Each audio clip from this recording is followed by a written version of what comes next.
অর্থাৎ রেজনা আপার কথা আজকে আমার বক্তব্যটা খণ্ডিত করে প্রচার করেছে, যদিও ভিডিওটা কালকের।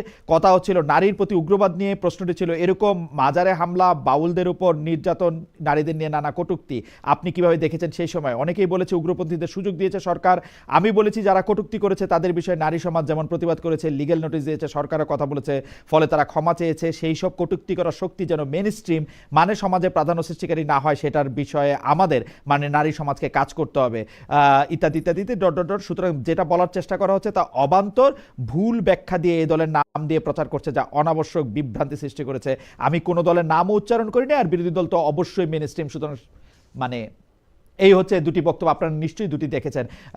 জাহেদ ভাই, আপনার কাছ থেকে একটু প্রথমে শুনতে চাই, আপনার কাছে কি মনে হয় জামায়াতের বক্তব্য হচ্ছে সাবেক উপদেষ্টা সৈয়দা রিজওয়ানা হাসান এবং খলিলুর রহমানকে আইনের আওতায় এনে জিজ্ঞাসাবাদ ও বিচারের দাবি করেছে তারা? ধন্যবাদ আপনাকে। দেখেন, এখানে আপনি পরের যে স্টেটমেন্টটুকু পড়েছেন, এটা হলো সৈয়দ রেজওয়ানা হাসান একটা ব্যাখ্যা পাঠিয়েছেন মিডিয়াতে, আমরা ওইটা পেয়েছি এবং আমাদের কালকের কপিতে ওইটা যাচ্ছে। ওনার বক্তব্য লেজে মেইনলি জামাত যে অভিযোগটা করেছে এই পুরোটাই যাচ্ছে ফার্স্ট পেজে আমাদের, এবং তার সাথে শেষ দিকে রেজওয়ানা হাসানের বক্তব্যটা যাচ্ছে।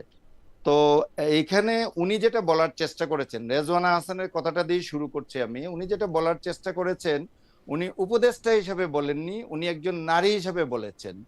ওনার এইটা আমার ওনার স্টেটমেন্ট পড়ে বারবারই একাধিক জায়গায় ব্র্যাকেট দিয়ে এটা লেখা আছে সরকার না, মানে ওনার যে বক্তব্যটা আমাদের হাতে আসছে যে সরকার না মানে নারী সমাজ, মানে উনি ইন্টারপ্রেটটা আমাদের আমাদের বলে এটা মিন করছেন মানে নারী সমাজ, তারপরে নারী সমাজ সরকার না, মানে উনি কয়েকটা জায়গায় এইরকম একটা ব্যাখ্যা দাঁড় করিয়েছেন এবং এটাই বলার চেষ্টা করছেন যে মাঝখানে একবার শুধু নির্বাচনের প্রসঙ্গটা আসছিল, ওই সময় আমি ওইটার আনসার দিয়েছি, আর বাকি পুরোটাই ছিল নারীদের ভূমিকা নিয়ে, নারীদের নিয়ে রাজনৈতিক দলের, এবং উনি নারী হিসেবে কি করবেন এই একটা অবস্থানে উনি দাঁড়িয়ে আছেন।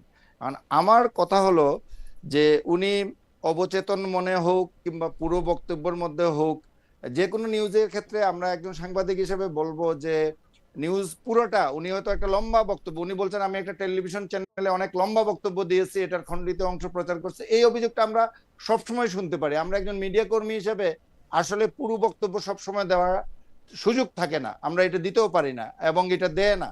কিন্তু এখানে যদি কেউ ইন্টেনশনালি খালি ওইটুকু দেয়, এবং উনি বলছেন যে ওনার বক্তব্যের স্পিরিটটা এইটা, এইটা উনি ব্যাখ্যা করার চেষ্টা করেছেন। এটা হলো আমি ওনার কথাটা বললাম, ওনার স্টেটমেন্ট।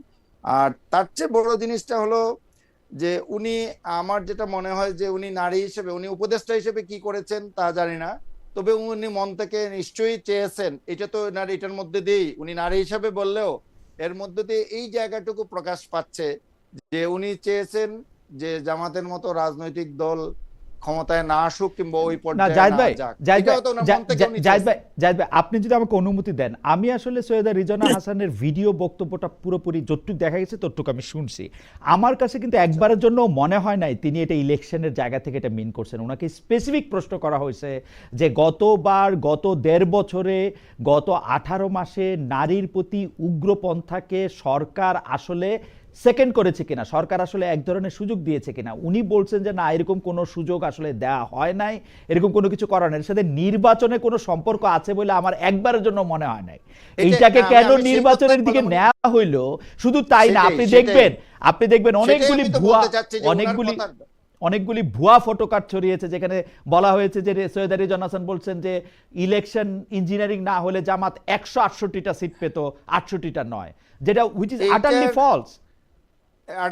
এবং এটার ব্যাপারে আমি বলি, এটার ব্যাপারে আমরা মেজর পত্রিকা হিসেবে প্রথম আলো হোক কিংবা আমার দেশ হোক, আমরা যে প্রতিদিন কত ভুয়া কার্ডের শিকার হচ্ছে, মানে বলা যায় যে আমাদের বিরুদ্ধে একটা অভিযোগ আসছে যে আমরা বিএনপির বিরুদ্ধে একটা ক্যাম্পেইনে নেমেছি। কারণ যখন আমরা এটা বের করার চেষ্টা করলাম যে আমরা কি এমন করছি, আমরা তো ঘটনাগুলোই তুলে ধরছি, আমরা তো ওইরকম কোনো ক্যাম্পেইন করছি না, তখন আবিষ্কার হলো যে আমাদের নামে শত শত ভুয়া কার্ড এই যে রেগুলার ছাড়া হচ্ছে, এর মধ্যে হয়তো দেখা যাচ্ছে যে ৯৯টাই হলো ভুয়া আর একটা হয়তো আমাদের কার্ড, এগুলোকে মিলিয়ে ফেলে লোকজন একটা অ্যাসেসমেন্টে চলে যাচ্ছে। এই সোশ্যাল মিডিয়ায় এই জিনিসগুলো কিন্তু এমনই একটা বড় ধরনের একটা সমস্যার সৃষ্টি করছে ইদানিং। হয়তো মনে করেন আমার সম্পাদকের একটা, উনার নিজস্ব একটা চিন্তা আছে, উনি এটার উপর বক্তৃতা করেন, ওর কাছাকাছি নিয়ে আরো 10টা ভুয়া কার্ড ছেড়ে দেওয়া হয়, সেটা না, বিভিন্ন এটা দলের খুবই নামে, বিভিন্ন এটা খুবই ব্যক্তির নামে, আনফরচুনেট। কিন্তু না এবং জাহিদ ভাই, আনফরচুনেট। জাহিদ ভাই ভুয়া কার্ডের কথা থাক, জাহিদ ভাই আপনি তো জিনিসটা দেখেছেন, আপনার কাছে কি মনে হয়েছে যে সৈয়দা রিজওয়ানা হাসান ইলেকশন ইঞ্জিনিয়ারিং এর কথা মিন করেছেন?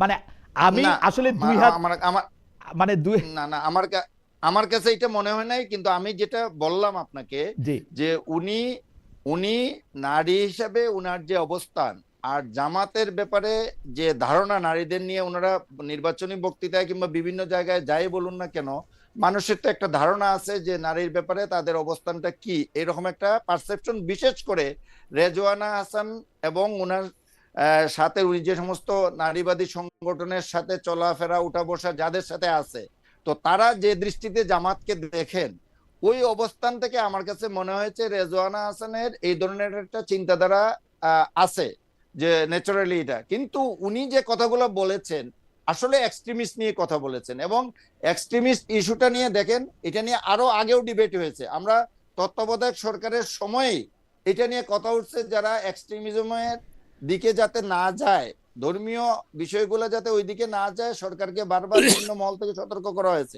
ইভেন আমাদের পত্রিকায় এটা নিয়ে লিড স্টোরি, জি সাইন আর্টিকেল হয়েছে, মানে এই এক্সট্রিমিজমের বিরুদ্ধে, যে ধর্মীয় উগ্রবাদের দিকে যাতে না যায়, একবারে আমার সম্পাদক এটার উপরে একটা সাইন না আর্টিকেল না, জাহিদ পর্যন্ত ভাই লিখেছেন। এইখানে, সো আমি এটাই বলতে চাচ্ছি। জাহিদ ভাই এখানে দেখেন ইন্টারেস্টিং, সৈয়দ আব্দুল্লাহ মোহাম্মদ তাহেরও কিন্তু বলতেছেন যে যারা তার ভাষায় নারীদের উপযুক্ত অধিকারকে নিশ্চিত করতে পারেনি তাদেরকে যদি এইটা উনি মিনও করে থাকেন, এখন জামায়াত ইসলামী জি, কি স্বীকার করে নিল যে তারা নারীদের উপযুক্ত অধিকারকে নিশ্চিত করতে পারে নাই? এটা তো আপনি মামুনুল হক সাহেবও হইতে পারে, এটা তো চরমনাই পীর সাহেবও হইতে পারে, এটা তো আরো এক্সট্রিমিস্ট গ্রুপরা হইতে পারে। জামায়াতের মেইনস্ট্রিমের নিজের উপর বাইরেও টেনে নিল আরো কেন? যারা যারা পলিটিক্সে নেই তারাও হতে পারে, যারাও হইতে পারে, যারা জামায়াতের পলিটিক্সে নেই নিজের উপরে তারাও টাইনা হতে নিল পারে। কেন? মানে আমি এটা বুঝতে পারলাম না, কিন্তু জামায়াত এই বক্তব্যটা নিজের উপরে কেন টাইনা নিল? মানে এটা তো এখানে এখানে এখানে দেখেন, একটা জিনিস আমি বলি, আমি ব্যক্তিগতভাবে যে জিনিসটা মনে করি, এটা অন্যরা অখুশি হতে পারেন, হুম, কিংবা একজন সাংবাদিক হিসেবে আমি যেটা মনে করি, যে গত নির্বাচন যেটা হয়েছে, আমি তো মনে করি যে 91-এর নির্বাচনের বেটা তত্ত্বাবধায়ক সরকার শাহাবুদ্দিন, আমাদের হুম। বিচারপতি শাহাবুদ্দিনের যে নির্বাচন, এটাকেও ছাড়িয়ে গেছে, মানে ফেয়ারনেসের দিক থেকে, এবং সবাই তার ফ্র্যাঞ্চাইজ করতে পারছে, তার ভোটাধিকারটা প্রয়োগ করতে পারছে। ইভেন জামাতের আপনি বক্তব্য, কিংবা যারা পরাজিত হয়েছে তাদের বক্তব্যটাও আপনি শুরুর দিকে শুনেন কিরকম ছিল। দুই একটা সংগঠন এটা নিয়ে প্রশ্ন তোলার চেষ্টা করেছে, একবারে ভুইফুর সংগঠন, আমি নামটাই সেরকম বলবো। এবং ইভেন আমি একটা টিআইবির কথাও বলতে পারি, তারাও এরকম একটা প্রশ্ন শেষ দিকে এসে তোলার চেষ্টা করেছে, যে 70টা আসনে 70টা আসনের ব্যাপারে আমরা পেয়েছি, তার মধ্যে 21টাতে এক বা একাধিক জাল ভোট পড়েছে। তো একটা জাল ভোট পড়লে আর ওই জাল ভোটটাকে যদি ধরে ফেলে, তাইলে কি এটা জাল ভোটের কোনো কাউন্টিং এ না আসবে? আমার সো আমার এইরকম একটা নির্বাচনকে নিয়ে আমার কোয়েশ্চনটা হলো, হুম, হুম। এইরকম একটা নির্বাচনকে নিয়ে এখন আবার নতুন করে প্রশ্ন তোলার আমার কাছে কোনো যৌক্তিকতা নেই। আপনি বলতে পারেন, এরপরে তারা যখন এই ডিবেটটা আসছে, তখন জামাতের পক্ষ থেকে এই কথাও বলা হয়েছে যে কাউন্টিং এ আমরা নির্বাচন নিয়ে কোনো কথা বলছি না, হুম। কাউন্টিং নিয়ে কথা বলছি। তো কাউন্টিং নিয়ে কথা বললে এটার আবার রিপ্লাই আমরা দু একজনের কাছ থেকে শুনেছি, তাইলে আবার গণে নেন, গণতে অসুবিধা নেই। এবং এখন আমরা জানি যে এটা কোর্টেও আছে, কয়েকটা 4টা সেন্টারের বিষয়গুলা কোর্ট বলে দিছে যে সবগুলো এখানে জমা দেন, আবার আমরা এটা দেখবো যাচাই বাছাই করে। আমার কথা হলো, নির্দিষ্ট প্রক্রিয়া আছে, যদি ওই প্রক্রিয়াকে কেউ আপত্তি তুলে থাকে, তাইলে এটা নিয়ে কোয়েশ্চেন করবেন। কিন্তু আমার ঢালাওভাবে আমার নির্বাচনকে প্রশ্নবদ্ধ করা, কিংবা এটাকে করা, উপদেষ্টাদের ইলেকশন ইঞ্জিনিয়ারিং করে তারা এখানে নিয়ে আসছেন, এই কথাগুলো পড়া আমার কাছে, আমি আমার কাছে মনে ব্যক্তিগতভাবে হয় যে, মানে এর সাথে আমার কাছে মনে হয় যে গ্রহণযোগ্য, আমার আমা- কাছে গ্রহণযোগ্য পর্যায়ে মনে আমার হয় না কাছে এই মনে অভিযোগগুলোকে। আমার কাছে মনে হয় যে জাহেদ চৌধুরী ভাই খুবই চমৎকারভাবে বিষয়টি একদম সাম আপ করছেন। কিন্তু আমি মাসুদ কামাল ভাইকে এই প্রশ্ন করতেই চাই, সৈয়দা রিজওয়ানা হাসানের প্রসঙ্গটি নিয়ে আপনি একটু কথা বলবেন, কিন্তু আমাদের মনে কখন এই ইঞ্জিনিয়ারিং বলেন, ডাক্তারি বলেন, কবিরাজি বলেন, এটা নিয়ে সন্দেহ তৈরি হয় যখন আমরা দেখি খলিলুর রহমান সাহেবের অ্যাপয়েন্টমেন্টটা দিয়া, আমরা দেখি যে ইঞ্জিনিয়ারিং এর জায়গা থেকে আমরা যখন দেখি প্রেসিডেন্টের সাথে বর্তমান প্রধানমন্ত্রীর এক্সট্রা খাতির দিয়া, যেটা দরকার নাই আসলে, এই জায়গাগুলি দিয়ে আমাদের কাছে মনে হয় যে কিছু ইঞ্জিনিয়ারিং, কিছু ডাক্তারি, কিছু কবিরাজি হইতেও পারে। এবং সেই ইঞ্জিনিয়ারিং, কবিরাজি, ডাক্তারি, তবে আমি আপনার কাছেই শুনতে চাই, আমার কাছে মনে হয় যদি ইঞ্জিনিয়ারিং, কবিরাজি হয়ে থাকে, এটা সব পক্ষের সম্মিলিত অবস্থানে এটা হয়েছে আর কি। আপনার মন্তব্য শুনতে চাই মাসুদ কামাল ভাই। দেখেন, আমি ইঞ্জিনিয়ারিং হয়েছে কিনা আমি ওই ব্যাপারটা নিশ্চিত না হয়ে বলতে পারি না। তবে আমি একটা কথা বলতেই পারি, সেটা হলো যে যে অন্তর্বর্তীকালীন সরকারের সময়ে নির্বাচনটা হয়েছে, এই নির্বাচনে অন্তর্বর্তীকালীন সরকার নিরপেক্ষ ছিল না। এটা হলো আমার অবজারভেশন। এখন কোন উপদেষ্টা ছিলেন, কোন উপদেষ্টা ছিলেন না, কে কার প্রতি পক্ষপাত দুষ্ট ছিলেন, সেটা হয়তো আপনি আলাদা আলাদা করে গবেষণা করলে বেরো করা যাবে। যেমন ডক্টর ইউনূস, উনি এনসিপির প্রতি পক্ষপাত দুষ্ট ছিলেন, এটা আমি মনে করি। এবং ওনার এই পক্ষপাতিত্বের কারণেই এনসিপির বিভিন্ন আসনে তারা এত ভোট পেয়েছে। আমি মনে করি তাদের এত ভোট পাওয়ার কথা ছিল না। এটা ডক্টর ইউনূসের একদম প্রকাশ্য নির্লজ্জ ভূমিকার কারণে উনি পেয়েছেন, এটা হলো আমার ধারণা।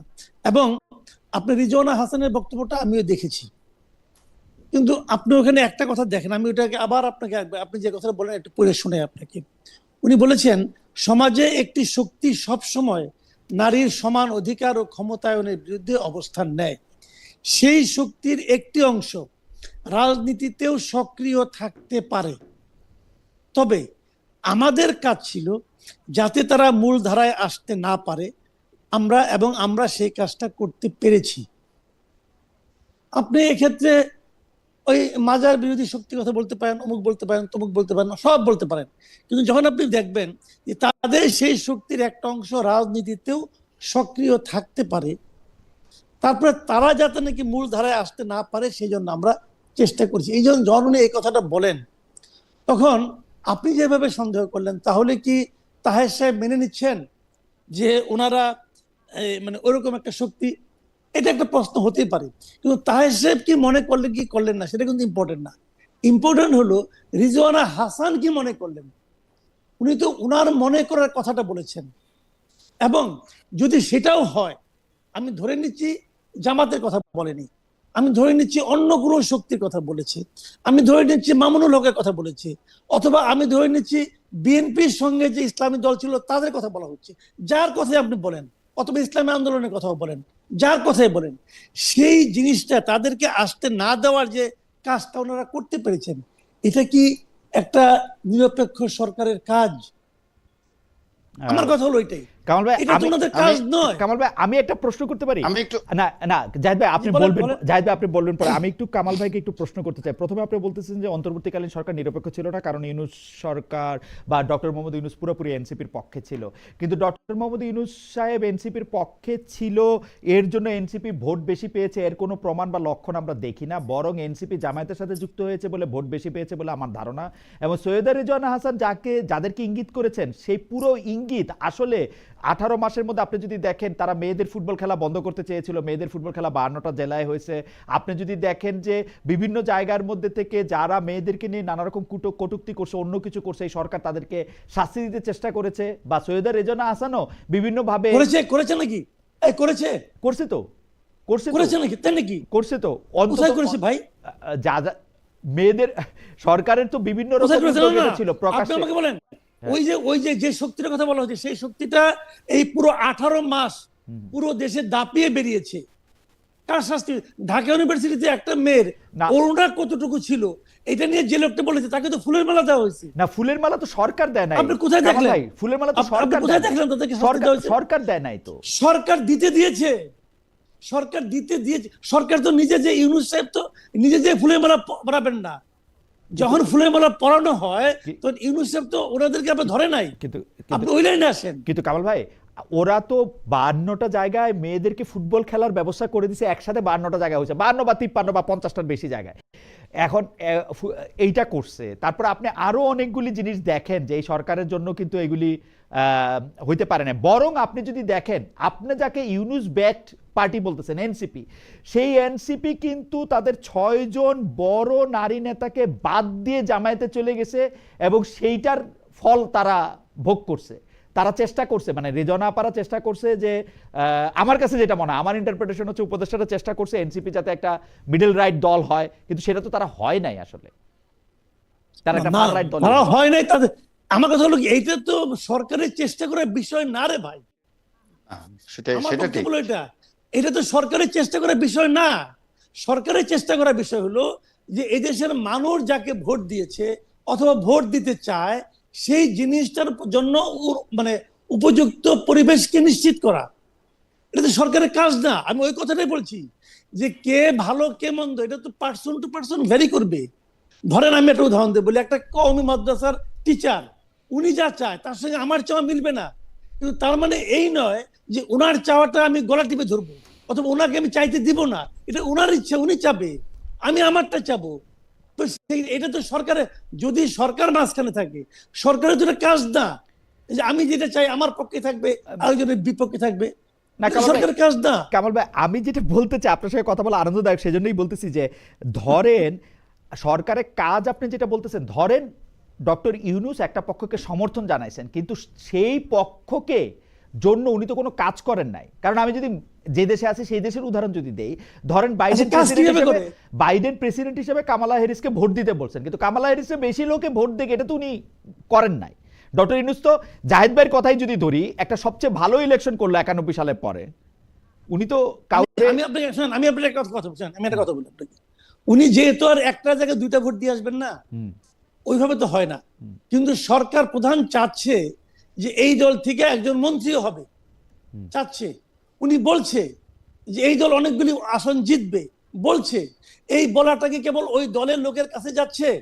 ওই কথাটা কি প্রশাসনের কাছে যাচ্ছে না? যদি প্রশাসনিক কথাটা শোনে, প্রশাসনের সঙ্গে তার কি আন্ডারস্ট্যান্ডিং হয়েছে, উনি প্রশাসনকে কি বলেছেন অথবা কার মাধ্যমে বলেছেন? কামাল ভাই প্রশাসনের প্রভাব বিস্তার না করলে শুনবে না। ইউনূস সাহেবের প্রভাব প্রশাসনের উপরে শূন্য ছিল, জিরো ছিল। করছে কি করে নাই, এটা আপনি কিভাবে কনফার্ম হন ভাই? আমি কনফার্ম হই কারণ হচ্ছে যে বিভিন্ন জায়গা থেকে যেরকম খবর টবর, কে পাস করছে কে ফেল করছে, এটা বুঝবেন না ভাই, এটা বোঝা যাবে না, এটা হবে না। আমি বলি আপনাকে, শুনেন, উনি যে বলেছেন এই বলাটাই হলো গিয়ে প্রভাব বিস্তার।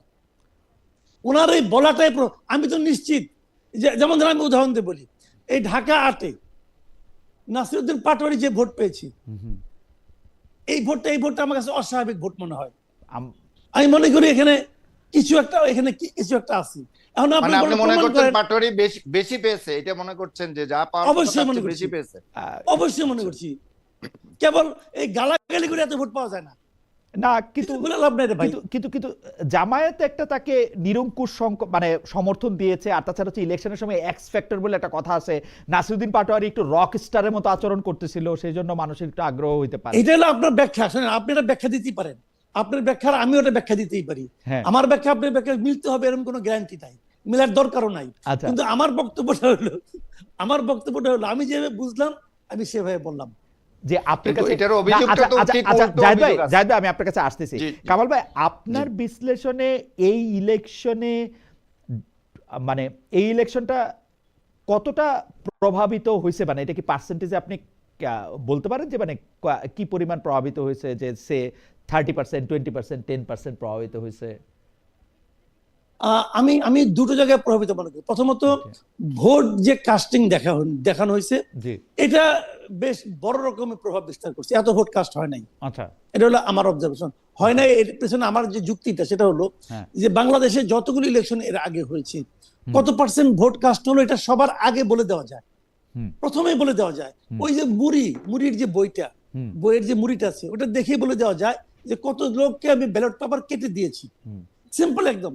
এটা যখন পরের দিন সকাল 12টার দিকে বলা হয়, তখন বোঝা যায় যে এটা হিসাব মেলানোর কোনো ব্যাপার ছিল।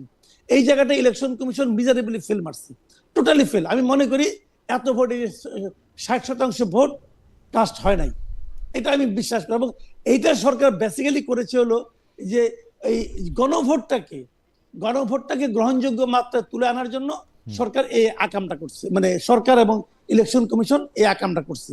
স্টেট এই জায়গায় তারা একদম মানে অন্যায় করেছে, এটা একটা বিষয়। আর দ্বিতীয় বিষয় হলো ভোটের যে হিসাবটা, আমার কাছে মনে হয়েছে যে অন্তত পক্ষে আপনার এনসিপির যে 6 জন পাস করেছে এবং আরো কয়েকজন যে পাস করার মতো অবস্থানে ছিল, নাসিরউদ্দিন পাটোয়ারি অথবা সার্জিস আলম, এই জায়গাগুলোতে কিছু একটা ঝামেলা হয়তো বা হয়েছে। দেখেন, এটা কিন্তু আমি প্রমাণ করছি না, আমার কাছে প্রমাণ নাই। আচ্ছা, আমি এটাকে সন্দেহ করছি। আপনার কাছে এই বিষয়ে শেষ প্রশ্ন আমার, আপনি যেভাবে ইলেকশনের মানে ভোট কত অংশ কাস্ট হয়েছে এবং সেইখানে সরকার কিছুটা শয়তানি করতেছে, এখন এই সরকার যদি শয়তানি হ্যাঁ ভোট না ভোট নিয়ে করে, তাইলে যে সে তার পছন্দের প্রার্থীকে জিতানোর জন্য করে না, এটা তো আমরা কেমনে বিশ্বাস করবো? এটা তো করতেই পারে। Right. এবং এর মধ্যে করতেই যেহেতু পারে। অনেক লোক ইনভলভ ছিল, আমি নিজে ভোট কেন্দ্রগুলি দেখছি, ভোটের পোলিং এজেন্টরা অনেক সময় পর্যন্ত ছিল, অ্যাটলিস্ট ঢাকার বাইরে তার যাওয়া হয় নাই। তাইলে এইটার ব্যাপারে জোরে সোরে জামায়াত ইসলামী বা এনসিপি কথা বললো না কেন? মানে তারা কনসিড করে গেল কেন? সবার আগে তারা কনসিড করে গেছে। এইটা আমি কিন্তু মাওলানা মামুনুল হককেও জিজ্ঞেস করছি, যে মাওলানা মামুনুল হক মনে করতেছে যে তারা এরকম ভোটে হারায় দেওয়া হয়েছে, তারপরেও তারা এরকম এটা, কিন্তু জামায়াতের পক্ষ থেকে কিন্তু মামুনুল হককে নিয়ে, এনসিপির পক্ষ থেকে মামুনুল হককে নিয়ে বিশাল কোনো কিছু শোনা যায় নাই। তারা পাটোয়ারি নিয়ে দুই চারটা শব্দ বলছে, কিন্তু এটা কেন? মানে এটা কেন, এটা আমি তাদের কথা, তাদের মনের ভাব, তাদের অন্তর্নিহিত কারণ আমি তো বলতে পারবো না, কারণ আমি তো এই পার্টি করি না। কিন্তু আমি যেগুলো শুনেছি, শোনা হলো গিয়ে যে এটা এক ধরনের আন্ডারস্ট্যান্ডিং নাকি ছিল। যেমন অনেকেই বলেছে যে জামায়াতের আমির সাহেব উনি জিতেন নাই, বলে ওনাকে জেতানো হয়েছে এবং এর বিনিময়ে মামুনুল হককে হারানো হয়েছে, এরকম বলা হয়েছে। এখন এইগুলি সত্য মিথ্যা আমি বলতে পারবো না, কিন্তু ওখানকার মানুষজন এগুলি বলে, ওই এলাকার লোকজন এগুলি বলে যে এই সমস্ত আওয়াজ তো উঠছে রে ভাই, এখন তুমি কিছু নেও আমার কিছু দাও, এরকম হতেই পারে। আচ্ছা, কামাল ভাইয়ের বক্তব্য পরিষ্কার। জায়েদ ভাই, আপনাদের নতুন প্রসঙ্গ বা প্রশ্ন করার আগে আপনি একটা কিছু বলতে চেয়েছিলেন, সেইটা যদি আমাদেরকে একটু বলেন। যে না, এটা কিছুটা আলোচনায় চলে আসছে। দেখেন, কামাল ভাই যে দুইটা জায়গায় কথা বলছেন, এটা নিয়ে আমি একটু বলতে চাই যে ওনার কাছে কেন মনে হচ্ছে যে ভোটটা ঠিক মতো ভোটগুলা হয়নি। এখানে দেখেন, জামাতে ইসলামী কিংবা অন্য কোনো দলই তারা বলছে ভোট গ্রহণ প্রক্রিয়া নিয়ে আমাদের কোনো কমপ্লেন নেই। টিল টুডে তারা এই কথা বলে যাচ্ছে। টিল টিল টুডে এখন পর্যন্ত একই কথা তারা বলে যাচ্ছে যে ভোট গ্রহণের পর্যায় পর্যন্ত, মানে বিকাল 4:30 পর্যন্ত সবকিছু ফেয়ার ছিল, এটা নিয়ে তাদের কোনো ধরনের কমপ্লেন নাই। এটা গেল একটা বক্তব্য আমার। তারা বলছে কাউন্টিং এর ব্যাপারে, এবং কাউন্টিং এর ব্যাপারে পাটোয়ারির ওইখানে যে কোয়েশ্চেনটা আসছে, পাটোয়ারি বলছে আমরা জিতে যেতাম, কিন্তু ওই তারা তো স্পেসিফিকলি বলছে যে সিলটা যেখানে মারার কথা সেই জায়গায় না মেরে অন্য জায়গায় মারছে, এটা কাউন্ট হয়েছে। একই বিষয়টা মামুনুল হক সাহেব ওই রাত্রেই নির্বাচন কমিশনে গেছিলেন যে পাটোয়ারিটা যদি এইভাবে কাউন্ট হয় তাহলে আমারটাও এইভাবে কাউন্ট হলে আমি জিতে যাব, ববি হাজ্জাজ জিতবে না। এটাই হলো তাদের মূল অভিযোগ। আমি খুব টাইম টু টাইম ওদের ওই অভিযোগটা ওই সময় খেয়াল করেছি এবং এখন পর্যন্ত তারা এই জায়গায় আছেন। তাইলে আমার কথা হলো ওই দুইটা জায়গার কাউন্টিংটা, এখন তো কোর্ট আছে, নির্বাচনী ট্রাইব্যুনাল আছে, এখান থেকে এই দুইটা জায়গার কাউন্টিংটা আবার হোক। এবং একটা তো অলরেডি কোর্টে চলে গেছে, একটা অলরেডি চলে গেছে। এটা গেল ওয়ান থিং। আরেকটা হলো 6 পয়েন্ট, আমি শেষ করে দিচ্ছি। 6টা আসনে এনসিপি জিতছে। আপনি দেখেন যে এনসিপি, এখানে দুইটা বিষয়। ইউনূস সাহেব উনি বলছেন যে ছাত্ররাই আমাকে ক্ষমতায় বসিয়েছে, এই কথাটা কিন্তু উনি প্রথম দিনও বলছেন, বিভিন্ন বক্তৃতায় বলছেন। তো ন্যাচারালি তাদের প্রতি উনার একটা সফট কর্নার ছিল। আর বাকি যেটা উনি বলেছেন, আমার কাছে যেটা মনে হয়েছে, উনি তরুণ নেতৃত্বকে সামনে আনার কথা বলতে গিয়ে এনসিপির কথাটা বলেছেন। হ্যাঁ, উনার এই বক্তব্যে এনসিপির কিংবা কিছুটা প্রভাবিত হতে পারে খুব স্বাভাবিকভাবে, যে উনি খুব হাইলাইট করেছেন। এমনও আমরা দেখেছি যে যে দুইজন উপদেষ্টা ছিলেন তাদের নিয়ে নানা কথাবার্তা হচ্ছিল, লোকমুখে পারসেপশন অনেক কিছু নিয়ে, কিন্তু ওনারা যখন বিদায় নিয়ে আসেন তখন উনি ওয়ার্মলি তাকে যেভাবে সি অফ করেছেন, এটা নিয়ে মানুষজন কিন্তু কথাবার্তা বলেছে, কারণ তাদের এই অবস্থানটা ছিল না ওই সময়, কিন্তু উনি এটা করেছেন। তো এইরকম কিছু ছোটখাটো বিষয় হয়তো আছে, এটা বলা যেতে পারে। বাট 6টা আসনে এনসিপি যে জিতে আসছে, ওইটা আপনি যেমনটি বলেছেন, আমি সার্জিসের একটা বক্তব্য শুনছিলাম যে আমরা যদি বিএনপির সাথে যেতাম তাহলে বিএনপির লোকজন আমার সাথে মাঠে কাজ করতো না, আমরা আর অনেক কম ভোট পেতাম। আমরা যদি বিএনপির সাথে সমঝোতা করতাম, আমরা জামাতের সাথে করায় একমাত্র মঈন খানের সিট, সারোয়ার তুষারের সিটটি ছাড়া বাকি সব সিটে জামাত অল আউট আমাদেরকে সাপোর্ট দিয়েছে। দেওয়ার কারণে আমরা এইরকম একটা ভালো মার্জিনে আমরা কোথাও বিক্রি হয়েছে, কোথাও কাছাকাছি যেতে পেরেছি। আমিও ব্যক্তিগতভাবে মনে করি যে এটা জামাত এবং এনসিপির প্রয়াস, এটা ব্যক্তিগত বা এনসিপির নয়, আমার মনে হয় যে এটা জামাতের সাথে যাওয়ার পরে এটা করেছে। আমার মনে হয় যে এই বক্তব্য পরিষ্কার। আমি শুধু যে পয়েন্টটা মিস করে গেছিলাম জাহিদের কাছে যাওয়ার আগে, কারণ ভাই আমার কাছে তো মনে হয় যে এই সরকার বিএনপিকে সাপোর্ট করছে, অন্তর্বর্তীকালীন সরকার। খলিলুর রহমানের নিযুক্তি এটা প্রমাণ। এর বিপক্ষে আপনি কি বলবেন? দেখেন, এই সরকার যদি বিএনপিকে সাপোর্ট করে থাকে সেটা অন্যায় করছে। আমার কিন্তু এটা বিএনপি জামাতের ব্যাপার না, কিন্তু হুম, আমরা আলোচনা করতেছি সরকার তার উপর অর্পিত দায়িত্বটা ঠিকভাবে ঠিকমতো পালন করছে। নিরপেক্ষভাবে পালন করতে পারলো কিনা। এবং ইলেকশনটা এবং ভালো হলো আপনি কিনা। যদি ঘটনা প্রবাহের প্রেক্ষিতে বলেন, হুম, তাহলে আপনি শেষে এইমাত্র যে কথাটা বললেন যে খলিলুর রহমানকে প্রমাণ হিসেবে হাজির করলেন যে এই সরকার বিএনপি কে সাপোর্ট করেছে, এই এই প্রমাণটা কিন্তু ধোপে বেশি টেকে। হুম, এবং আমি মনে করি এটা খুবই একটা লজিক্যাল পয়েন্ট আপনি বলেছেন হুম, যে খলিলুর রহমানকে পররাষ্ট্রমন্ত্রী বানানোর কোন লজিক আমি বিএনপির জন্য পাই না। দূরবর্তী পাই না এই লজিকও কারণে- পাই না, দূরবর্তী লজিকও আসলে পাওয়া যায় না। মানে আমি আপনাকে বলি জিনিসটা, হুম, এইটা করার সঙ্গে সঙ্গে হুম, বিএনপির ব্যাপারে কিন্তু এই প্রশ্নটা উঠবেই হুম, যে হোয়াই খলিলুর রহমান। হুম, আর 2 নম্বর কথা হলো এইটার সঙ্গে এটাও প্রমাণিত হবে যে ওই সরকার যে নিরপেক্ষ ছিল না হুম, সেটা প্রমাণিত হবে। আরেকটা কথা আমি বলি, হুম, খলিলুর রহমান যখন ওই সরকারের সঙ্গে ছিলেন, হুম, উনার আন্ডারে কোন কোন ডিপার্টমেন্ট ছিলেন? হুম।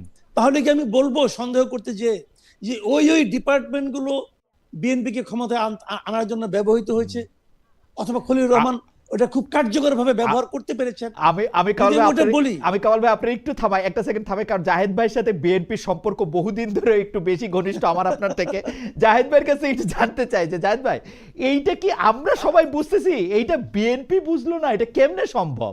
মানে খলিলুর আচ্ছা, রহমানকে এখানে- নিলে, খলিলুর রহমানকে নিলে যে এই প্রশ্ন হবে, এটা আচ্ছা, বিএনপির আমি আপনাকে বলি এখানে দুইটা বিষয়। একটা হলো যে এই প্রশ্নটা উঠতে পারে, এটা নিশ্চয়ই বিএনপি এটা বুঝেছে, কিংবা জি। বিএনপি এটা না বোঝার কথা না। জি, কিন্তু তার চেয়েও বড় ইস্যু যেটা আমার মনে হয় বিএনপির সামনে এসে দাঁড়িয়েছিল, বিএনপি খুব একটা বেটার চয়েস বিএনপির সামনে ছিল না। আপনি যদি এখন ফুল এটা কোনো ক্যাবিনেটের দিকে কথা? দৃষ্টি দেন, না আমি জাহেদ অবশ্যই ভাই, কথা। আপনি যদি এখন জাহেদ ভাই, ক্যাবিনেটের এখন যারা ক্যাবিনেটে আছে, আমার কথাটা একটু শেষ করতে জি, দেন। জি, এখন যারা ক্যাবিনেটে আছে, এই ক্যাবিনেটের দিকে যদি আপনি দৃষ্টি দেন, তাইলে এখানে খলিলুর রহমানের বিকল্প এর চেয়ে বেটার হতো। আপনি বলেন, আমরা তো সব আচ্ছা আলোচনাই জাহেদ ভাই, করছি। আমি একটু বলি, আপনি বলেন আমি যে একটু বলি, X, Y, আমি Z একটু জাহেদ ভাই, বলেন, জাহেদ ভাই, আমি আমি একটু বলি। এটা নিয়ে আপনার সাথে ডিবেট করতে পারি। আচ্ছা জাহেদ ভাই, আমি বলেন। একটু বলি। ওরা একটা বেটার জাহেদ মনে ভাই- করেছে যে খলিলুর রহমানের যে যোগ্যতা, বিএনপির সাথে তার অতীত অবস্থান এবং বর্তমান রাজনৈতিক প্রেক্ষাপট, আরেকটা কথা নিয়ে বিতর্ক হয় যে ভূ রাজনীতি, জাহেদ ভাই, আমার এই জাহেদ ভাই, সবকিছু আমার মিলে একটা সেকেন্ড বলতে হয়তো দেন, তারা মনে করেছে একটা মিনিট বলতে he then will be Zahed the ভাই। best choice. জাহেদ ভাই, এই বক্তব্য জি, please, আমিও please. আমিও বিএনপির অন্তত 10 জন মন্ত্রীর কাছে এই একই বক্তব্য শুনছি। তারেক সাহেবের সাথে আমার কথা হয় নাই, কিন্তু বিএনপির প্রেসিডিয়ামের 10 জনের কাছেও আমি আমার উষ্মা, আমি আমার বিস্ময় প্রকাশ করছিলাম, তারা সবাই একদম একই কথা বলছে। কিন্তু আমি আপনারে খুবই মানে বিনয়ের সাথে আমাদের সাবেক পররাষ্ট্রমন্ত্রীর দিকে তাকাইতে বলি। সর্বশেষ পররাষ্ট্রমন্ত্রী ছিলেন হচ্ছে তৌহিদ হোসেন, একজন রিটায়ার্ড সেক্রেটারি। এরকম রিটায়ার্ড সেক্রেটারি বাংলাদেশে আরো 10 জন আছে। তার আগে ছিলেন জনাব এম এ মোমেন, 2টা বিদেশি ডিগ্রি, 3টা সিলেটে বাড়ি ছাড়া। উনার কি যোগ্যতা ছিল এবং উনি কি করছে 5 বছর, এটা একটু বলবেন। তার আগে ছিলেন না, ডক্টর জাতিসংঘে ছিলেন দীর্ঘদিন উনি। আরে জাতিসংঘ তো এটা এনজিও রে ভাই, জাতিসংঘ তো এটা এনজিও। আমি আজকে চাকরি নিলে কালকে আমি জাতিসংঘে চাকরি করব। জাতিসংঘে চাকরি করার যোগ্যতা হতে পারে নাকি? বাংলাদেশে স্থায়ী প্রতিনিধি ছিলেন। বাংলাদেশের স্থায়ী প্রতিনিধি তো সরকার যারে দিবে সে থাকবে। বাংলাদেশের সেই হবে। আচ্ছা, যাই হোক। প্রত্যেকটা লোক, আজকে যদি জাহেদ চৌধুরী, মাসুদ কামাল, খালেদ মহিউদ্দিন যে কোনো লোককে দেয়, সেই থাকবে এখানে। এটা তো কোনো যোগ্যতা না রে ভাই। আমি আপনাদের বলি, তার আগে ছিলেন ডাক্তার দীপুমণি, একজন এমবিবিএস ডাক্তার। তার বাবা আওয়ামী লীগের বিরাট নেতা ছিলেন। তার আগে যারা ছিলেন, সিলেটে বাড়ি, হুমায়ুন রশিদ চৌধুরী, অমুক তমুক, আরো 10টা নাম আমি করতে পারি। ঘটনা হইলো যোগ্যতা আবার কি? চেয়ারে বসলে আবার যোগ্যতা কি?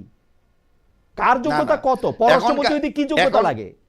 না, এখনকার বাস্তবতায় আপনি কিন্তু আমি যদি এটাকে একটু বলতে চাই, দেখেন আওয়ামী লীগের সময়ে বিষয়টা ভিন্ন রকম ছিল। আওয়ামী লীগের সময়ে পুরো জিনিসটা অন্যরা নিয়ন্ত্রণ করছে, এবং এইটা ওই চেয়ারে একজনকে বসাই রাখতে হয়, ওই একজন চেয়ারে বসাই ছিল, অনেকটা ওই রকম, তাকে দিয়ে পারপাস সার্ভ করিয়েছে। এটা গেল ওয়ান থিং। আপনি যদি হুমায়ুন রশিদ চৌধুরীর কথা বলেন, তার একটা বিশাল ক্যালিবার ছিল, তার বিশাল একটা ব্যাকগ্রাউন্ড আছে বিভিন্ন ভাবে। তা তো ক্যারিয়ার ডিপ্লোমেট, এবং শুরু থেকেই বিভিন্ন জায়গায় দায়িত্ব পালন করেছে, এবং পড়াশোনা একাডেমিক যাই বলেন না কেন। এখনকার প্রেক্ষাপটটা কিন্তু খুবই, আপনি ওইভাবে দেখেন, খুব ফেয়ারলি যদি দেখেন, এখনকার ক্যাবিনেটে আপনি বলছেন হ্যাঁ বাইক থেকে অবশ্যই নিয়ে আসা যেত। বিএনপির প্রতি সিম্পেথাইজ, বিএনপি গভর্নর, বিএনপি মাইন্ডেড, আমি বিশ্বাস করি আরো বহু যোগ্য লোক বাইরে অনেকে আছেন, কিন্তু ক্যাবিনেটে এই মুহূর্তে যারা আছেন, তাদের মধ্যে পররাষ্ট্র মন্ত্রণালয়ের দায়িত্ব নেওয়ার জন্য আমার কাছে মনে হয়েছে যে ডক্টর খলিল ফিটেস্ট পারসন। ওকে, আচ্ছা, এটা ওয়ান থিং। থ্যাংক ইউ, আচ্ছা, থ্যাংক ইউ, আমি একটা থ্যাংক কথা ইউ। বলি। আচ্ছা, জাহিদ ভাই বলা বলছে, আমি একটু কামাল ভাইয়ের কাছে শুনতে চাই। কামাল ভাই, আমার আমি একটু আর্গুমেন্ট কথা হচ্ছে চেয়ারে বসাইলেই হয় এমন কোনো ভালো কাজ ডক্টর খলিল রহমান করে নাই। 10 তারিখ ক্ষমতা ছেড়ে দিব, 9 তারিখ গিয়ে চুক্তি স্বাক্ষর করে আসছে এবং এই চুক্তি পুরোটাই বাংলাদেশের বিপক্ষে যাবে। আমি 100-100-র মধ্যে 300 আমি এটা দেখাইতে পারি। আচ্ছা, আচ্ছা, আমি এই একটা চুক্তি কথা কোনো বলি। পড়ালেখা জানা লোক করতে শুনেন, পারে না, শুধু কোনো পড়ালেখা জানা লোক আমি করতে পারে বলছি না না, এই শুধু চুক্তি। এটা আমি একটা এটা কথা বলি, শুনেন ভাইয়া, জি। আমি একটা কথা বলি, সিম্পল কথা। দেখেন, জাহেদ চৌধুরী যে কথাটা বললেন, এটা ছাড়া আসলে বিএনপি যারা করেন অথবা যারা নাকি বিএনপি কে ভালোবাসেন, তাদের জন্য এর চেয়ে ভালো কোনো যুক্তি আসলে আর নাই। উনি সর্বোচ্চ যুক্তিটা দিয়েছেন। কিন্তু আমার কথাটা হলো কি, উনি বললেন না যে বিএনপি মাইন্ডেড অনেকের মধ্যে হয়তো এর চেয়ে যোগ্য লোক আছে, কিন্তু ক্যাবিনেটের মধ্যে নাই। ভাই, এই খলিলুর রহমান তো বিএনপি মাইন্ডেডও না। যদি উনি বিএনপি মাইন্ডেড হয়ে থাকেন, তাহলে যে ওই যে সন্দেহটা যে এই সরকারের উনি যে দায়িত্বে ছিলেন, উনি বিএনপি কে ক্ষমতা আনতে চেয়েছেন, সেটা কি আরো বেশি দৃঢ় হয় না? ভাবে না কি দেখি? উনি অ্যাকচুয়ালি যে দায়িত্বে ছিলেন না, এটার আনসারটা আমি আপনাকে বলি। উনি অ্যাকচুয়ালি যে দায়িত্বে ছিলেন, ওই দায়িত্বটা তো উনি পালন করতে পারছিলেন না, এটা আপনিও জানেন, আমিও জানি। ওনারে যে ন্যাশনাল সিকিউরিটি অ্যাডভাইজার করা হয়েছিল, উনি আসলে ন্যাশনাল সিকিউরিটি অ্যাডভাইজারের কোনো দায়িত্বই পালন করতে পারেন নাই। উনি শেষ দিকে এসে অনেকটা ট্রেড অ্যাডভাইজার হিসেবে দায়িত্ব পালন করছেন, যেটা কমার্স মিনিস্টারের মূলত করার কথা। এই ট্রেড নেগোসিয়েশন কিংবা আমেরিকার সাথে বিভিন্ন ডিলিংস গুলা কিংবা ফরেন ইয়েতে, ইভেন আপনি ইন্ডিয়াতে উনি দৌড়ে গেছেন, যদিও এটা অন্য কনফারেন্সে ছিল। বাট উনি তো ডিফেন্স অ্যাডভাইজারের দায়িত্ব পালন করছেন না, করতে পারেন নাই সেভাবে। আপনি যেটা বারবার ইঙ্গিত করছেন। কিন্তু জাহিদ ভাই, আমার কাছে ডিফেন্সের দায়িত্বটা কি?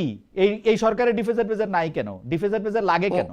ন্যাশনাল ডিফেন্স অ্যাডভাইজার সেটা আপনি বলতেই পারেন, ডিফেন্স অ্যাডভাইজার দরকার নাই, আবার দরকারও আছে। আপনার কিভাবে দরকার আছে? শেখ হাসিনা এটা দেখাই দিয়ে গেছে। শেখ হাসিনার আমলে এটা আপনি টের পেয়েছেন যে ডিফেন্স অ্যাডভাইজার যদি আপনি এক্সারসাইজ করাইতে পারেন, পাওয়ার এক্সারসাইজ করতে পারে, তাইলে আপনার তারেক সিদ্দিকী সাহেব কিভাবে পাওয়ার এক্সারসাইজ করেছে ডিফেন্স অ্যাডভাইজার হিসেবে, এটা তো আপনিও জানেন, আমরাও জানি।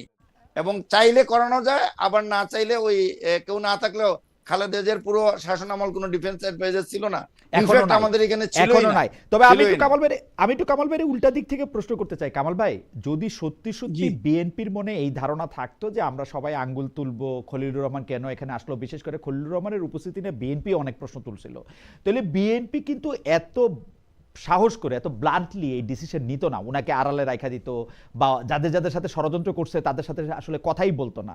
এতে কি তাদেরকে বেনিফিট অফ ডাউট দেওয়া যায় না? আসলে কোনো ষড়যন্ত্র ছিল না, তারা একটা ভালো লোকই খুঁজে বের করছে, এরকম কি মনে হয় কিনা? ভাইরে, বেনিফিট অফ ডাউট দিতে তো আমার কোনো আপত্তি নেই, কারণ আমরা একটা নতুন সরকার পাইছি। তাদেরকে প্রশ্নের মুখে দাঁড়া করে আমার কি লাভ? আমি তো বিএনপির এন্টি পার্টি না, কথাটা খেয়াল করেন। বিএনপি বেজ্জতি হইলো, বিএনপি বিব্রত হলো, আমার লাভটা কি? একটা বিব্রত সরকার কি দেশ চালাবে? আমি তো দেশটা ভালো চাচ্ছি, আমি বলতে চাচ্ছি তারা দেশটাকে ভালোভাবে চালায়। আমার বক্তব্যটা হলো অন্য জায়গায়। আমার বক্তব্য হলো কি, যে বিএনপি এই কাজটা করলো কেন, এটা করে বিএনপির লাভটা কি হলো? বিএনপি ভালো লোক, সবচেয়ে ভালো লোক খুঁজে পাইছে, সেটা বললে খলিলুর রহমান সবচেয়ে ভালো লোক।